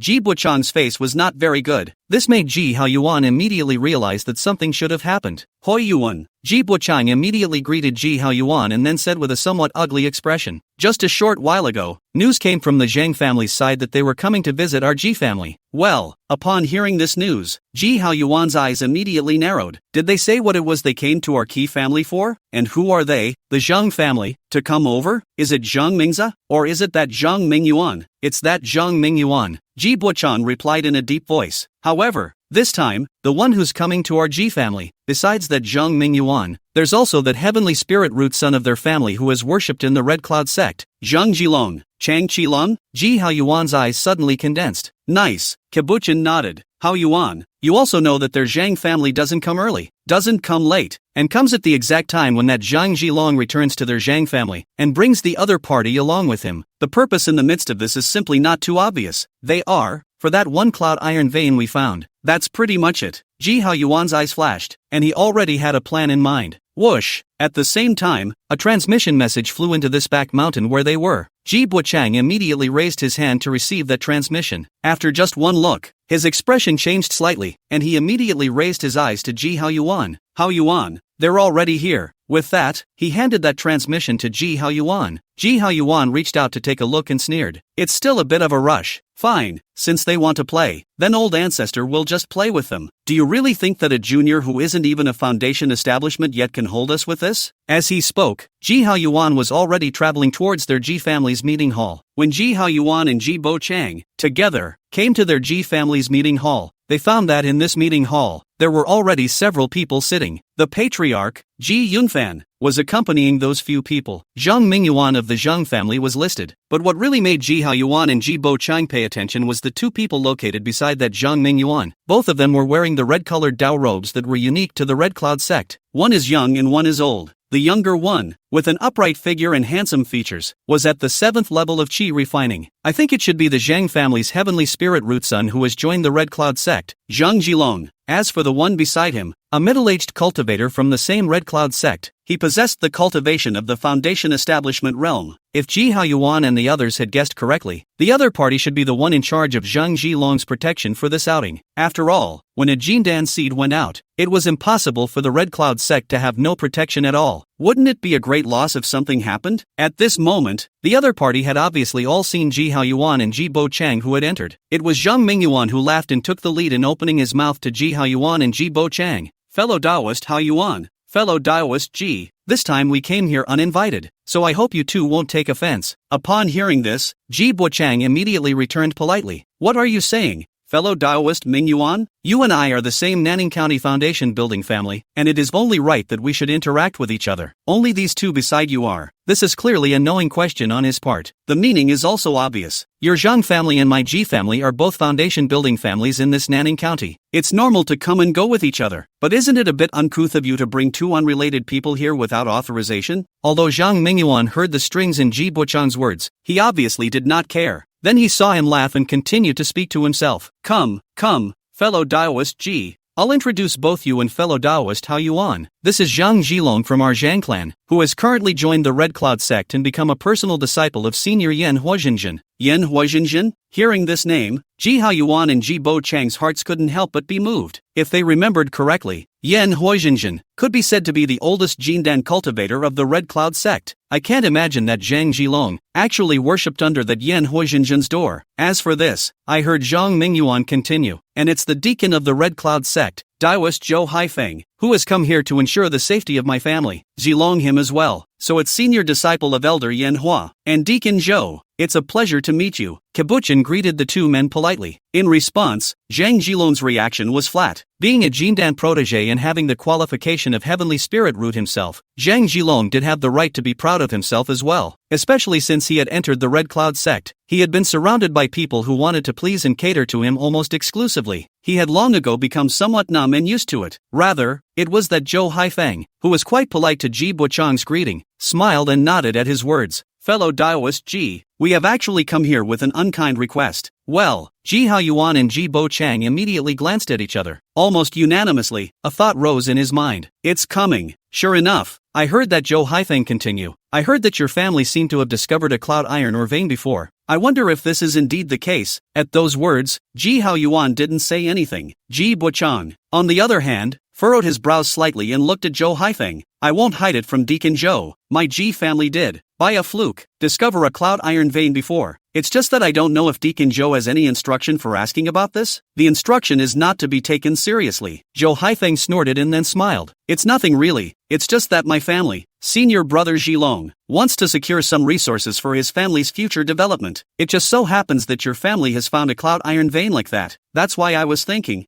I wonder if your Ji family would be willing to part with that one cloud iron vein and give it up to my senior brother Zhilong's family that he belongs to? Zhou Haifeng's words fell, and the scene immediately fell into silence. Ji Yunfan, who was located beside the crowd, immediately had an angry look in his eyes. Zhang Mingyuan, on the other hand, had a smile on his face and a bland demeanor. He even picked up the teacup beside him and brought it to his mouth for a gentle sip. Although Ji Haoyuan and Ji Bo Chang were a bit surprised by each other's appetites, their faces remained calm. A few moments. Just then, I heard Ji Bo Chang speak up and ask, then I wonder how many spirit stones that senior brother of yours, Zhilong, intends to acquire the cloud iron vein in my house for? Zhou Haifeng smiled, then stretched out a finger. As you know, fellow Daoist Ji, my family's senior brother Zhilong is currently in a critical period of cultivation, and the consumption of resources is really not small. So, right now, there weren't many spirit stones that he could take out from his hand. I thought about it. It's about 10,000 spirit stones. However, we need to wait for a few more years before these 10,000 spirit stones can be delivered to your family. I'm sure you guys shouldn't have any problems with that.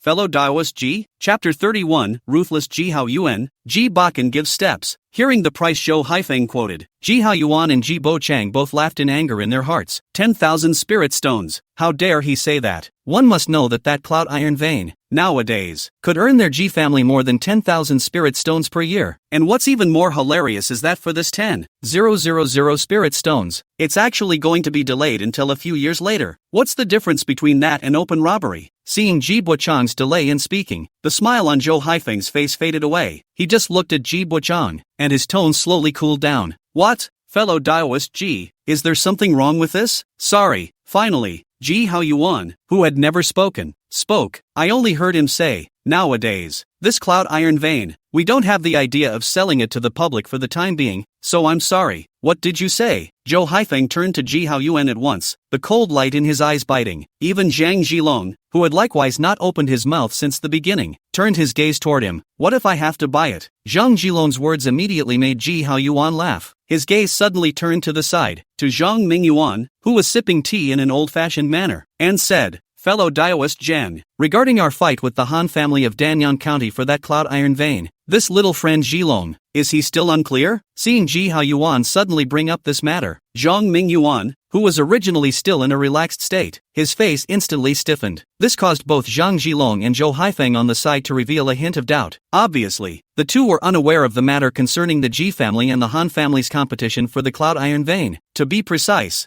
they had never cared about that kind of thing at all, so naturally, they would not deliberately inquire about it. Never mind, I'll do the talking. Without giving Zhang Mingyuan a chance to open his mouth, Ji Haoyuan turned straight to Zhang Zhilong and Zhou Haifeng and said with a hint of a smile on his face, "Back then, in order to obtain that cloud iron vein, our Ji family directly wasted that Han family's Han Pengshan, even breaking his foundation and ending his path. And that's all I did." With those words, Ji Haoyuan was directly raising his finger to point down at himself. Phew! At this moment, whether it is Zhang Zhilong, or Zhou Haifeng, or sitting there Zhang Mingyuan, all clearly feel, from the body of the immediate Ji Haoyuan, exudes a terrifying bloody gas. It was as if a ferocious beast that chose to devour people was looking at them with a scarlet-filled gaze. That kind of madness that seemed to be hidden in the bones, almost hysterical, made Zhang Zhilong and Zhou Haifeng, all three of them, feel a great pressure, especially when paired with the smile on his face at this moment, and his completely unconcerned stance when he said those kinds of words. It made the three people's hearts flinch even more. That's a nutcase. In the hearts of the three, this thought bubbled up almost unanimously. It was also at this moment that Ji Haoyuan's voice came again. "So,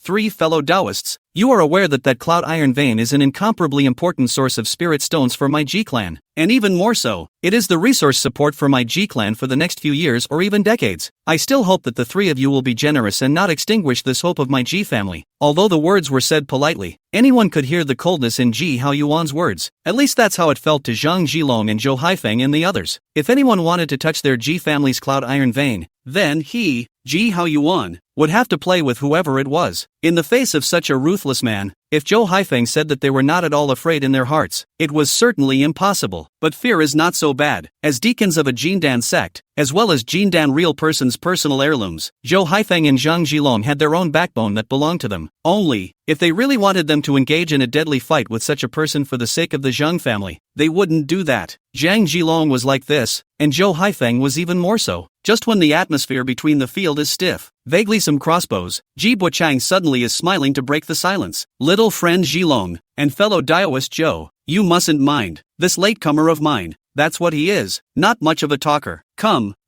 no matter what, the two of you are guests from afar. This is a little token of appreciation that I have prepared for the two of you, and I hope that you will not refuse it." With that, he saw Ji Buochang take out 2 storage pouches containing 4,000 spirit stones from his own body and handed them over to Zhang Zhilong and Zhou Haifeng. Being interrupted by Ji Buochang like this, Zhang Zhilong and Zhou Haifeng couldn't say anything else even though they had the intention to have a fit. At this time, if they still insisted on acquiring their Ji family's cloud iron mine vein, it would be a clear-cut case of completely tearing their faces off with the Ji family. Judging by Ji Haoyuan's performance just now, what would happen then was something that was hard to say. At least Zhou Haifeng would never take that risk. Nor was he willing to put him and Zhang Zhilong in danger just for the sake of a Zhang family. This is his principle and the bottom line. So, after he saw the steps given by Ji Buochang, Zhou Haifeng immediately laughed. And while he casually glossed over what had just happened, he reached out and took the storage bag. And when he saw the 4,000 spirit stones in the storage bag, the smile on his face couldn't help but be more and more brilliant. "Where are your words,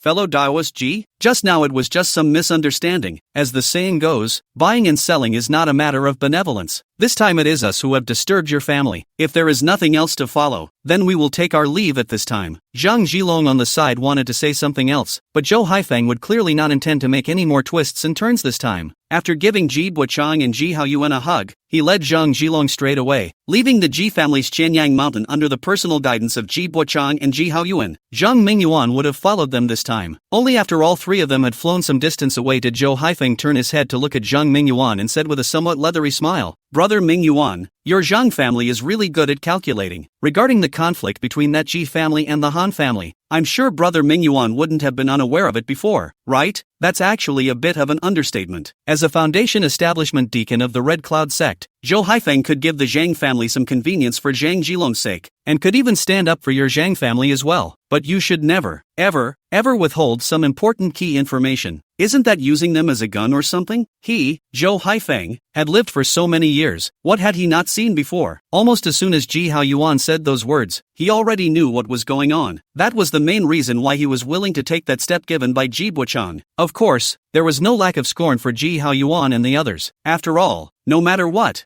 things like strength came first. His Ji family had that strength, and he, Zhou Haifeng, was certainly not willing to be used as a gun for someone. Chapter 32 Transmission. Ji Yunfan's shock. Zhang Zhilong obviously reacted at this time as well. He looked to this clan uncle of his with a complicated expression. Although he did not say anything on his lips, that inexplicable sense of distance had been clearly felt by Zhang Mingyuan. This made him feel a bit flustered in his heart for no reason, and he hastily tried to speak out to explain. But before he could open his mouth, Zhou Haifeng on the side had pulled down Zhang Zhilong and said, "Senior brother Zhilong, the matter has been settled this time. Let's return to the sect this time." With that, Zhou Haifeng led Zhang Zhilong and directly passed through Zhang Mingyuan's side. Zhang Mingyuan had the presence of mind to try to stop him, but he was forced back by a stern look from Zhou Haifeng. It was only until the duo's figures completely disappeared in the distance that Zhang Mingyuan realized what all had just happened. Jirayong, this is a view on them. Once he thought about this, Zhang Mingyuan's heart was incomparably indignant. He couldn't help but look at the direction where the Ji family was located in the distance with eyes that were resentful to the extreme, before returning towards the Zhang family's Dongming Mountain with a heart full of resentment. In the meantime, Ji family, Chinyang Mountain. Inside the original meeting hall, Ji Haoyuan looked at Ji Buchang and thought for a moment. Old Ancestor, although we sent away that Zhou Haifeng and Zhang Zhilong this time, we have more or less definitely lost their face. Although in a short period of time, they won't come after our Ji family again, but as time passes, there's no guarantee that they won't think about today's events again, especially that Chang Qilong, being born as a son of the Zhang family. Although this might cause some rift between him and the Zhang family, but as long as their Zhang family side is willing to bow down, move with love and reason, between the two, the relationship may not be impossible to repair. At that time, once we wait for that Zhang Zhilong's cultivation to rise, today's incident might become the reason for him to strike out against our Ji family. After listening to Ji Haoyuan's analysis, the patriarch Ji Yunfan, who was on the side, immediately had a trace of worry appear on his face. Then he saw Ji Buchang nod. "Haoyuan, you are right. This time although our Ji family has survived this trouble, but in reality, we have also buried a hidden danger. So, I think," Ji Haoyuan spoke again, "the only way to avoid all the trouble in the future is to have the overall strength of our Ji family rise up." With those words, Ji Haoyuan turned his head to look at Ji Yunfan on the side and then said to Ji Buchang, "Old Ancestor, I think that technique can be passed on to Yunfan."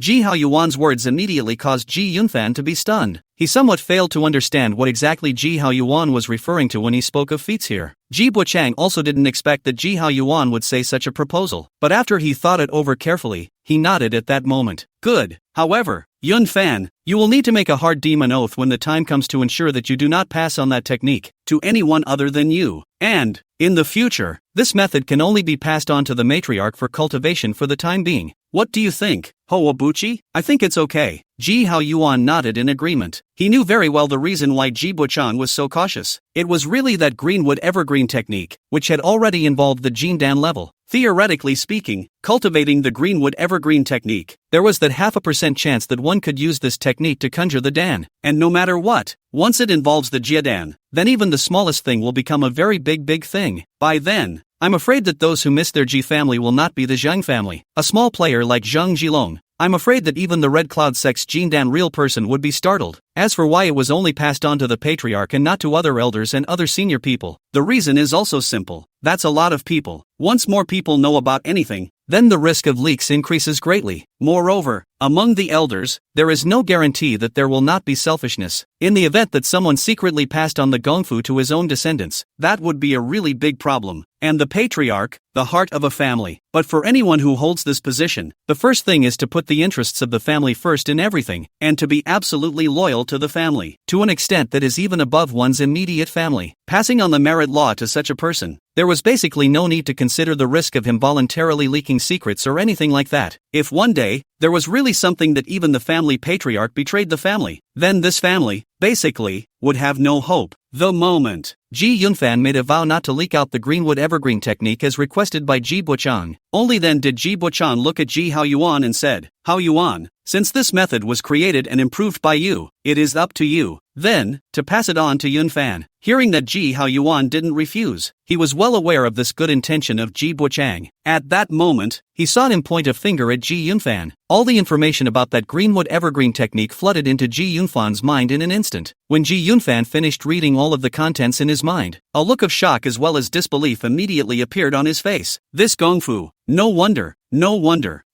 both the old ancestor and the fifth uncle are so cautious. It was really difficult for Ji Yunfan to use words to describe his feelings at this moment. If one were to switch to this technique, then even if one were to build the foundation, one would, in the future, perhaps have a 20% probability of success. Most importantly, One did not need to go through an overly complicated and lengthy process at all to convert to this greenwood evergreen technique. It was only necessary to transform it step by step, slowly changing the original mana of the greenwood longevity technique into the mana of this greenwood evergreen technique. Thinking of this, Ji Yunfan could not help but look at Ji Haoyuan with both admiration and gratitude, and then bowed deeply to him. Yunfan thanks Uncle Five for the gift of the law. There is no need to be so polite. Ji Haoyuan raised his hand to help Ji Yunfan up, then laughed. All these years, your dedication to my Ji family is evident to all. This credit is very clear in the hearts of both me and old Ancestor. Take over and you cultivate well, and in the coming days, but whenever there is an opportunity, I will help you seek to obtain a foundation establishment pill. It was an idea he'd had for a long time. A family that relied on him and Ji Bochang alone would definitely not work. Fresh blood must be rotated up in the clan. It was necessary both for his own sake and for the continuity of the whole family. So, this promise he made was not made in faith, but he really thought that way. Take over. Ji Haoyuan and Ji Bochang encouraged Ji Yunfan some more. Only after Ji Yunfan left did Ji Bochang turn his head to look at Ji Haoyuan and said in a cautious tone, Haoyuan, you just said that you wanted to obtain a foundation establishment pill for Yunfan him. Is that true? Nice. Ji Haoyuan nodded. The current situation within the entire territory of the Redcloud sect should be very clear to you as well, old Ancestor. At this time, the first thing we should do is to do everything possible to enhance the overall strength of our family, and there is no better way to raise the strength of the family than to have another foundation establishment cultivator in the family. Chapter 33, Qixia Immortal City, Guide by Qingfeng. At those words, Ji Bochang couldn't help but have a bitter smile on his face. He looked at Ji Haoyuan and said, the words are true, but Haoyuan, have you ever thought that trying to get a foundation establishment pill is not that easy? Not to mention whether or not my Ji family's current spirit stone reserves are sufficient. Let's say you and I do get a foundation establishment pill then. If we want to bring it back to the clan, I'm afraid it won't be that simple. Indeed, no matter where a resource like the foundation establishment Dan was placed, it could be said to be an important resource at a strategic level. Even in a Jindan sect like the Redcloud sect, if an ordinary disciple wanted to obtain it, it would be hard to find a single Dan, let alone outside. Once anyone got the foundation establishment pill, along the way, no matter if it was a robbing cultivator or someone else, they would try to snatch it up. The risk was no less than a life and death struggle between foundation establishment cultivators. Ji Haoyuan was obviously well aware of this as well, but he knew better that a person, or a family, who wanted to get out of a difficult situation, or even grow, had to rise to the occasion. In particular, one must not lose the sharpness of that courageous spirit. In response, Ji Bochang didn't retort, but said after thinking carefully, if that opportunity ever arises, then you and I will go together. In short, in the future, but whatever decision you make in Haoyuan, I, the old man, will fully cooperate. A few days later, Ji Haoyuan went to the Cloud Iron Vein. He utilized the formation materials obtained from the two demonic cultivators and then combined them with some bones from the Kuanling demon python to upgrade the formation in this room, truly elevating the formation in this room to the level of the second order. At this point, even if a real foundation establishment cultivator came to attack, as long as there were enough spirit stones, then in a short period of time, it would be very difficult to break through the formations in this room again. Didn't stay on this side of the Cloud Iron Vein for much longer. After Ji Haoyuan finished taking care of this side of things, he headed to one of the largest immortal cities under the jurisdiction of the Redcloud sect, Qixia Immortal City. Coming to the Redcloud Immortal City, Ji Haoyuan had a total of a few things to do. The first step was to dispose of what he could not currently use on him. Secondly, it was to purchase fire attribute spirit items that were used to raise the cultivation level of the middle stage of foundation establishment. Then again, he wanted to find out if there was any news about the foundation building pill. It would be great if he could get some inheritance of the second order immortal cultivation arts. It's just that these kinds of things, just like feats, are rarely sold in normal stores. Everything can only be left to luck. This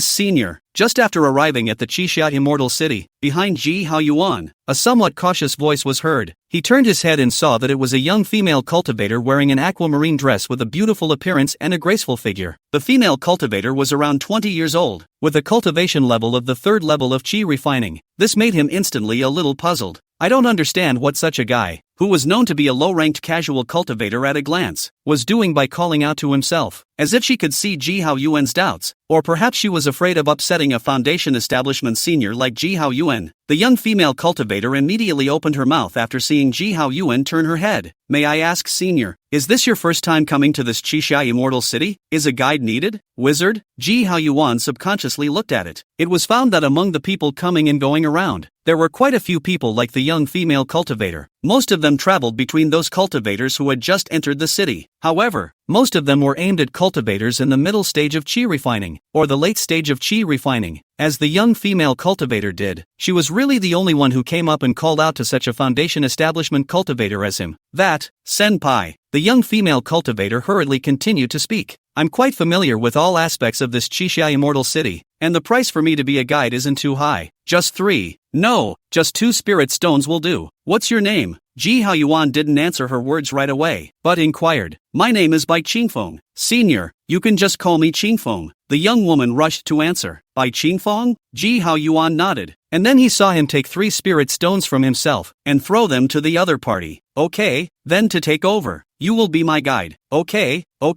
Thank you, senior. Thank you, senior. Receiving the 3 spirit stones from Ji Haoyuan, Bai Qingfeng instantly and joyfully saluted Ji Haoyuan repeatedly. Some of those who were located not far away, like Bai Qingfeng, doing the guide business here, saw Ji Haoyuan, such a foundation establishment cultivator, actually agreed to let Bai Qingfeng be his guide, and one by one, their eyes couldn't help but show the color of envy. Don't look at the fact that they had been living in this Redcloud immortal city, which seemed to be different from the cultivators outside, but only they themselves knew just how difficult it was for low-ranked loose cultivators such as themselves to survive in this Redcloud immortal city. Unless one is lucky and serves your subject well, the other party might look at that and give you some extra bounty. However, no matter how much that kind of extra reward was, it was never as good as being a guide for a foundation establishment cultivator. Even if that foundation establishment cultivator didn't give you any reward in the end, as long as you didn't upset the other party, then just the fact that you had served the foundation establishment cultivator alone was enough to greatly increase your seniority in this line of work. Ask, compared to a guide who has served a foundation establishment cultivator and a guide who has not served a foundation establishment cultivator, who would you prefer to choose as your guide? Elder, may I ask you now, is there anywhere in particular you want to go? Walking on the streets of the Chixia immortal city, Bai Qingfeng looked towards Ji Haoyuan and couldn't help but be a little cautious as she opened her mouth. Ji Haoyuan thought for a moment and said, First, let's take me to the place where items are acquired and sold. By the way, do you know which store has the best reputation in this Chixia immortal city? I know, senpai. Bai Qingxiang nodded her head busily. If you, senior, are looking to sell and buy items, then going to both the Chixia Treasure House and the Linglong Treasure Pavilion is a good choice. The former was opened by the Redcloud Sect, while the latter, by the Linglong Chamber of Commerce, opened a branch pavilion here. Linglong Chamber of Commerce? Hearing this name, Ji Haoyuan's heart couldn't help but be moved. Ji Haoyuan could be said to be no stranger to the great name of Linglong Chamber of Commerce, to be precise, but any cultivator who came from a certain status and background would not be unfamiliar with the Linglong Chamber of Commerce. That was a chamber of commerce that was well known in their entire southern wasteland region. Its scope of operation, moreover, spans many forces. Among them, there was no lack of Yuaning-level forces. Such a behemoth chamber of commerce can be seen how terrifying its heritage is. Most importantly, the Linglong Chamber of Commerce had an excellent reputation and had hardly heard of any too many negative rumors. Thinking of this, Ji Haoyuan said to Bai Qingfeng, Take me to that Linglong Treasure Pavilion first. Chapter 34, Steward Shuiyuling, Selling Devil Cultivator Things. Moments later, Bai Qingxiang brought Ji Haoyuan to Linglong Treasure Pavilion. Just as he walked into the Linglong Treasure Pavilion, a young man wearing Linglong Treasure Pavilion's attire greeted him. This guest, may I ask what you're looking for? Bai Qingfeng, who was on the side, immediately helped Ji Haoyuan. Fellow Daoist, I suggest that it would be better to go and ask your steward to come over. This senior beside me wants to sell some things here in your place and buy some more things along the way. Upon hearing Bai Qingfeng's words, the youth was clearly just stunned. But soon, he understood what was going on and hurriedly was nodding his head. Good, then please wait a moment. Both of you, obviously. This would be him, and he was already reacting. The Ji Haoyuan in front of him was clearly not some chi refining cultivator. It really wasn't something he could host anymore. Not for a while. A beautiful woman in a green dress came forward. Ji Haoyuan could tell at a glance that the other party was actually a foundation establishment cultivator just like him. This fellow Daoist is courteous. As soon as the green-skirted woman approached, she politely bowed to Ji Haoyuan. My name is Linglong Treasure Pavilion Steward Shuiyuling. I don't know what you need when you come to my Linglong Treasure Pavilion. I have some more special items here that I want to sell. And by the way, I also want to purchase something from your Linglong Treasure Pavilion. I wonder if it's convenient for you. Daoist Shui? Selling some of the more specialized items? Shuiyuling's beautiful eyes flashed. Then she smiled and nodded. This is certainly no problem. As long as it's something used in immortal cultivation, my Linglong Treasure Pavilion can take it. She raised her eyes and looked around, then said to Ji Haoyuan, Tell you what, let's go upstairs to the private room to talk. What do you think? fellow Daoist? Could be. Ji Haoyuan nodded, and then he was with Shui Yuling, walking towards the upstairs private room. Only before going upstairs, Shui Yuling didn't forget to instruct the youth who had just been there to entertain by Qingfeng. When Ji Haoyuan followed Shui Yuling and walked into a private room, a maid immediately brought them spirit tea. Fellow Daoist Ji, this Gue Ling Xiang tea is my Linglong Treasure Pavilion's unique top-grade spirit tea. You can taste it, I believe it won't disappoint you. Hearing this, Ji Haoyuan picked up the tea in front of him and took a sip, discovering that this Gue Ling Xiang tea not only smelled good on his lips and teeth, but also had an extremely cool breath surging into his body, making the mana in his body vaguely feel like it was being washed. Worthy of being the exclusive spirit tea of your treasure pavilion, it is indeed a good tea. Ji Haoyuan did not spare any praise. Upon hearing this, Shui Yuling immediately pursed her lips and smiled. If fellow Daoist Ji likes it, I'll just have someone prepare a pack for you to take away later. At those words, Ji Haoyuan was really surprised. This Linglong Treasure Pavilion deserves to be a power that can do business throughout the entire southern wasteland region. This kind of atmosphere is not comparable to that of other businessmen. Thinking of this, Ji Haoyuan didn't make any pretense and was immediately expressing his gratitude to Shui Yuling. Shui Yuling smiled and waved her hand, then changed the topic. Right. Fellow Daoist Ji, you just said that there are some relatively special items that you want to sell to my Linglong Treasure Pavilion. I wonder what they are. Can you take them out and show them to me? Sure. Ji Haoyuan nodded, and then he took out some of the items from those two demonic cultivators back then and laid them out in front of Shui Yuling.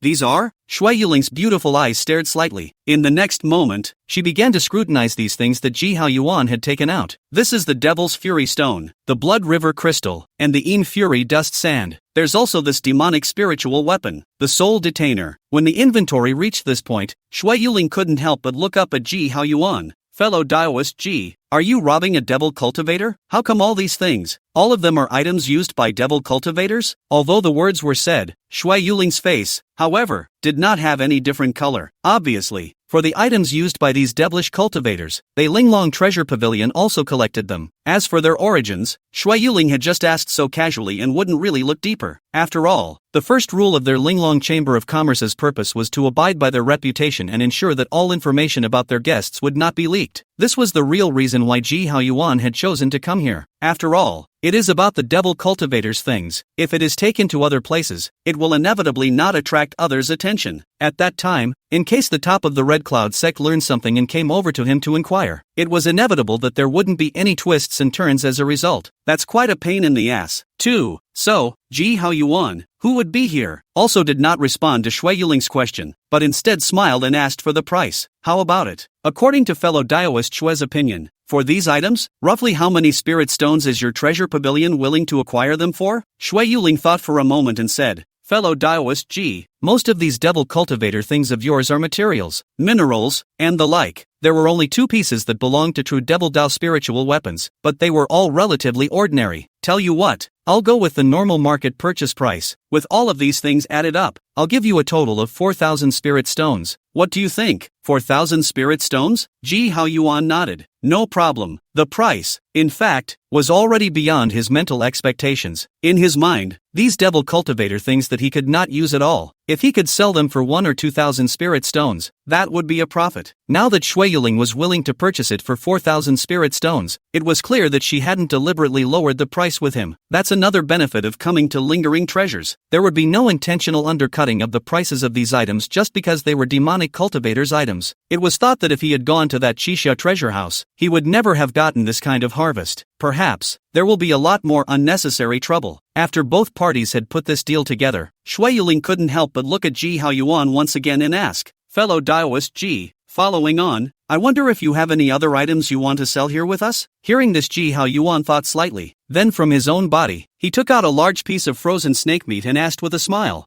fellow Daoist Shui, the meat of the second stage Kuan Spirit Demon Python. I wonder if your Linglong Treasure Pavilion is willing to acquire it. The meat of a second stage Kuan Ling Demon Python? Seeing what Ji Haoyuan took out, Shui Yuling was really a bit surprised this time. She was very clear that that second-order demonic beast, the Kuan Ling Demon Python, was not a good demonic beast to deal with. Now Ji Haoyuan can take out the meat of that Kuan Ling Demon Python. Maybe it is because he, Thinking of this, Shui Yuling couldn't help but treat Ji Haoyuan with more and more enthusiasm, only to see her smile and nod. She said, "The meat of second-order demonic beasts has always been something that all major restaurants need, and of course our Linglong Treasure Pavilion also accepts it. And, I can assure you, fellow Daoist Ji, that our Linglong Treasure Pavilion's purchase price will never be lower than those restaurants." Chapter 35, Fire Attribute Spiritual Objects. It was obvious that Shui Yuling was intentionally making friends with Ji Haoyuan, because she had realized that the Ji Haoyuan in front of her was afraid that he was not an ordinary Foundation Establishment cultivator. After all, the average Foundation Establishment cultivator wouldn't have so many demon cultivation items in his storage bag, much less this Koanling demon python's meat. That's not something that anyone, anywhere, can just take out. Then I wonder how much fellow Daoist Shui is willing to purchase it for. Ji Haoyuan inquired with a smile. Shui Yuling thought for a moment and said, "For each caddy of meat, let's go with 5 spirit stones. I wonder what fellow Daoist Ji thinks. For the price, it does look pretty good to be honest." As far as Ji Haoyuan knew, the price per caddy of second-stage demonic beast meat was usually around 2 to 3 spirit stones. Other than some more special second-order demonic beast meat, the price of the others, the fluctuation would not be too big. From this, it was clear that Shui Yuling had really given him a great bargain. "It's just that I don't know, fellow Daoist Ji, on your side, how many pounds of that Koanling demon python's meat can you give me?" Shui Yuling continued to ask with a smile. "Let's make it 400 pounds, just to round it up." Ji Haoyuan thought briefly, then he replied with a smile. Actually, the entire Koanling demon python didn't have a lot of edible parts on it. 400 pounds was pretty much the limit of what he could come up with at the moment. As for the rest of those, he basically left it to Ji Buchang and the others to handle and distribute on their own. Could be. Shui Yuling smiled and nodded. When the two sides had finished trading again, Ji Haoyuan finally presented the needs of his visit to Shui Yuling. A fire attribute spirit that can enhance cultivation. Shui Yuling thought briefly, and then she instantly got up and said to Ji Haoyuan, "Fellow Daoist Ji, wait a moment. I'll go fetch it for you." With that, Shui Yuling walked out, without a moment's effort. He saw that Shui Yuling had already walked back with 3 jade boxes. She opened the 3 jade boxes one by one. They were a crimson-colored elixir, a small red flower shaped like a snake's head, and a goose egg-sized crimson-colored fruit. "Fellow Daoist Ji," I heard Shui Yuling laugh. "These 3 things, I'm sure you should know something about them." They were the Fire True Elixir, the Red Jade Snake Flower, and the Lava Vermilion Fruit. All meet your needs at this time. It's up to you which one you want. Looking at the 3 things in front of him,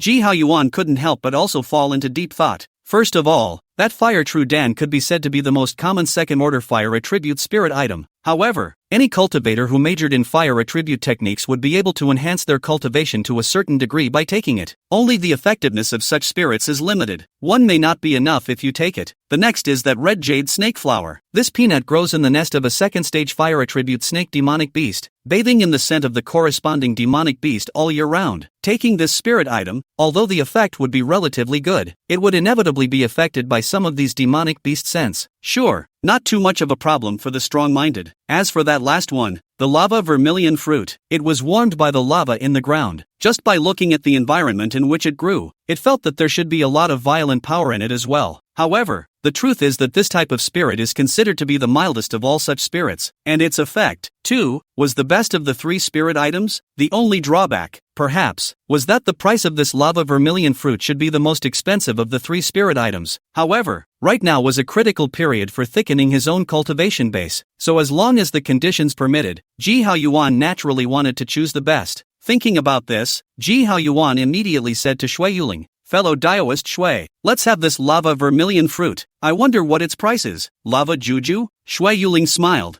"I'm guessing you'll pick this one too, fellow Daoist Ji." After a pause, he heard Shui Yuling say, "If it was someone else, then I'm sure I would have given it to him at the normal market price, but if it is you, Mr. Ji, I'll give you a discount. How about 3,500 spirit stones?" 3,500 spirit stones? Ji Haoyuan knew that this Lava Vermilion Fruit would cost around 4,000 spirit stones, at least if it was based on the normal market price. After all, it was a spiritual object used to enhance a cultivator's cultivation, and there was a hint of the effectiveness of breaking the realm. Although it was only useful for a specific type of cultivator, its value could not be denied. Thinking of this, Ji Haoyuan immediately nodded with a smile. Fine, 3,500 spirit stones then. As he said that, he didn't forget to thank Shui Yuling. Shui Yuling, on the other hand, politely shook her head. When this transaction was completed, Ji Haoyuan also asked Shui Yuling about the last two things this time. That was about the second order Immortal Cultivation 100 Arts Inheritance, as well as the Foundation Establishment Pill. Hearing these two things mentioned by Ji Haoyuan, Shui Yuling's pair of good-looking eyebrows finally knitted up slightly, only to see her slightly contemplating for a few moments before she said to Ji Haoyuan with a hint of apology on her face, "I'm really sorry, fellow Taoist Ji. You should be well aware of something like the Foundation Building Pill, and under unusual circumstances, it rarely appears amongst the major stores. It's not that we at Linglong Chamber of Commerce can't get it, but we can't sell it to the public in this way. The reason for this, I don't want to say. I think you should be able to guess a thing or two. As for the inheritance of the 100 arts of cultivation concerning that second order." Shui Yuling paused slightly before continuing. "Currently within our Linglong Treasure Pavilion, there are so many. If you want it, fellow Taoist Ji, I can bring it to you. It's just that you know the value of these kinds of things, and price-wise, I'm afraid it's not going to be that cheap is all." With that, Shui Yuling didn't hesitate and got up before going out to help Ji Haoyuan bring a few jade slips.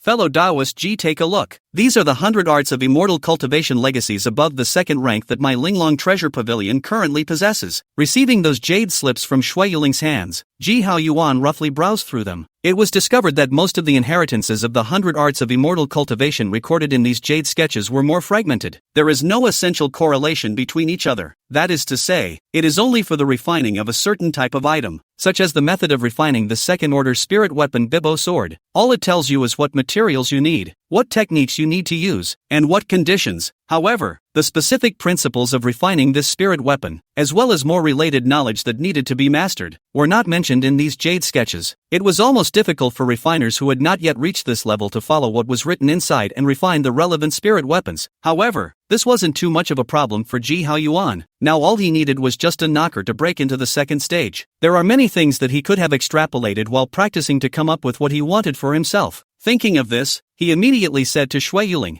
"Fellow Taoist Shui, if I want all of these inheritance jade slips, may I ask how many spirit stones are needed in total?" Chapter 36, Exclusive Identity Jade Talisman, Moonwatch Tower. "You want it all?" A flash of surprise was evident on Shui Yuling's pretty face. Still, he quickly replied, "Although these second-order cultivation 100 arts legacies are loosely passed down, they still aren't something that outsiders can just get their hands on. So, I'm afraid if you want it all, fellow Taoist Ji, you'll have to pay this amount." With that, Shui Yuling extended a jade finger to Ji Haoyuan. 10,000 spirit stones? Nice. Shui Yuling nodded gently. Seeing this, Ji Haoyuan could not help but smile bitterly in his heart. He knew that these so-called cultivation 100 arts inheritances were not cheap. However, it did not occur to me that just these 100 arts of immortal cultivation, whose inheritance was relatively fragmented, would actually cost 10,000 spirit stones. However, in this world, the most difficult thing to obtain was the immortal cultivation inheritance. It's actually kind of nice to have these gains right now. Thinking of this, Ji Haoyuan no longer hesitated and immediately completed the deal with Shui Yuling. Sure enough, it wasn't easy to earn spirit stones, but if you spent them, it really was a matter of minutes. This time he came to this Linglong Treasure Pavilion. In addition to selling the Devil Cultivator's goods and Kuanling Demon Python meat obtained by the Spirit Stone, but also to the inside of the backward into more than 7,000 spirit stones. It was also thanks to the fact that before and after that he had gotten quite a few spirit stones from that Sun Renjiang,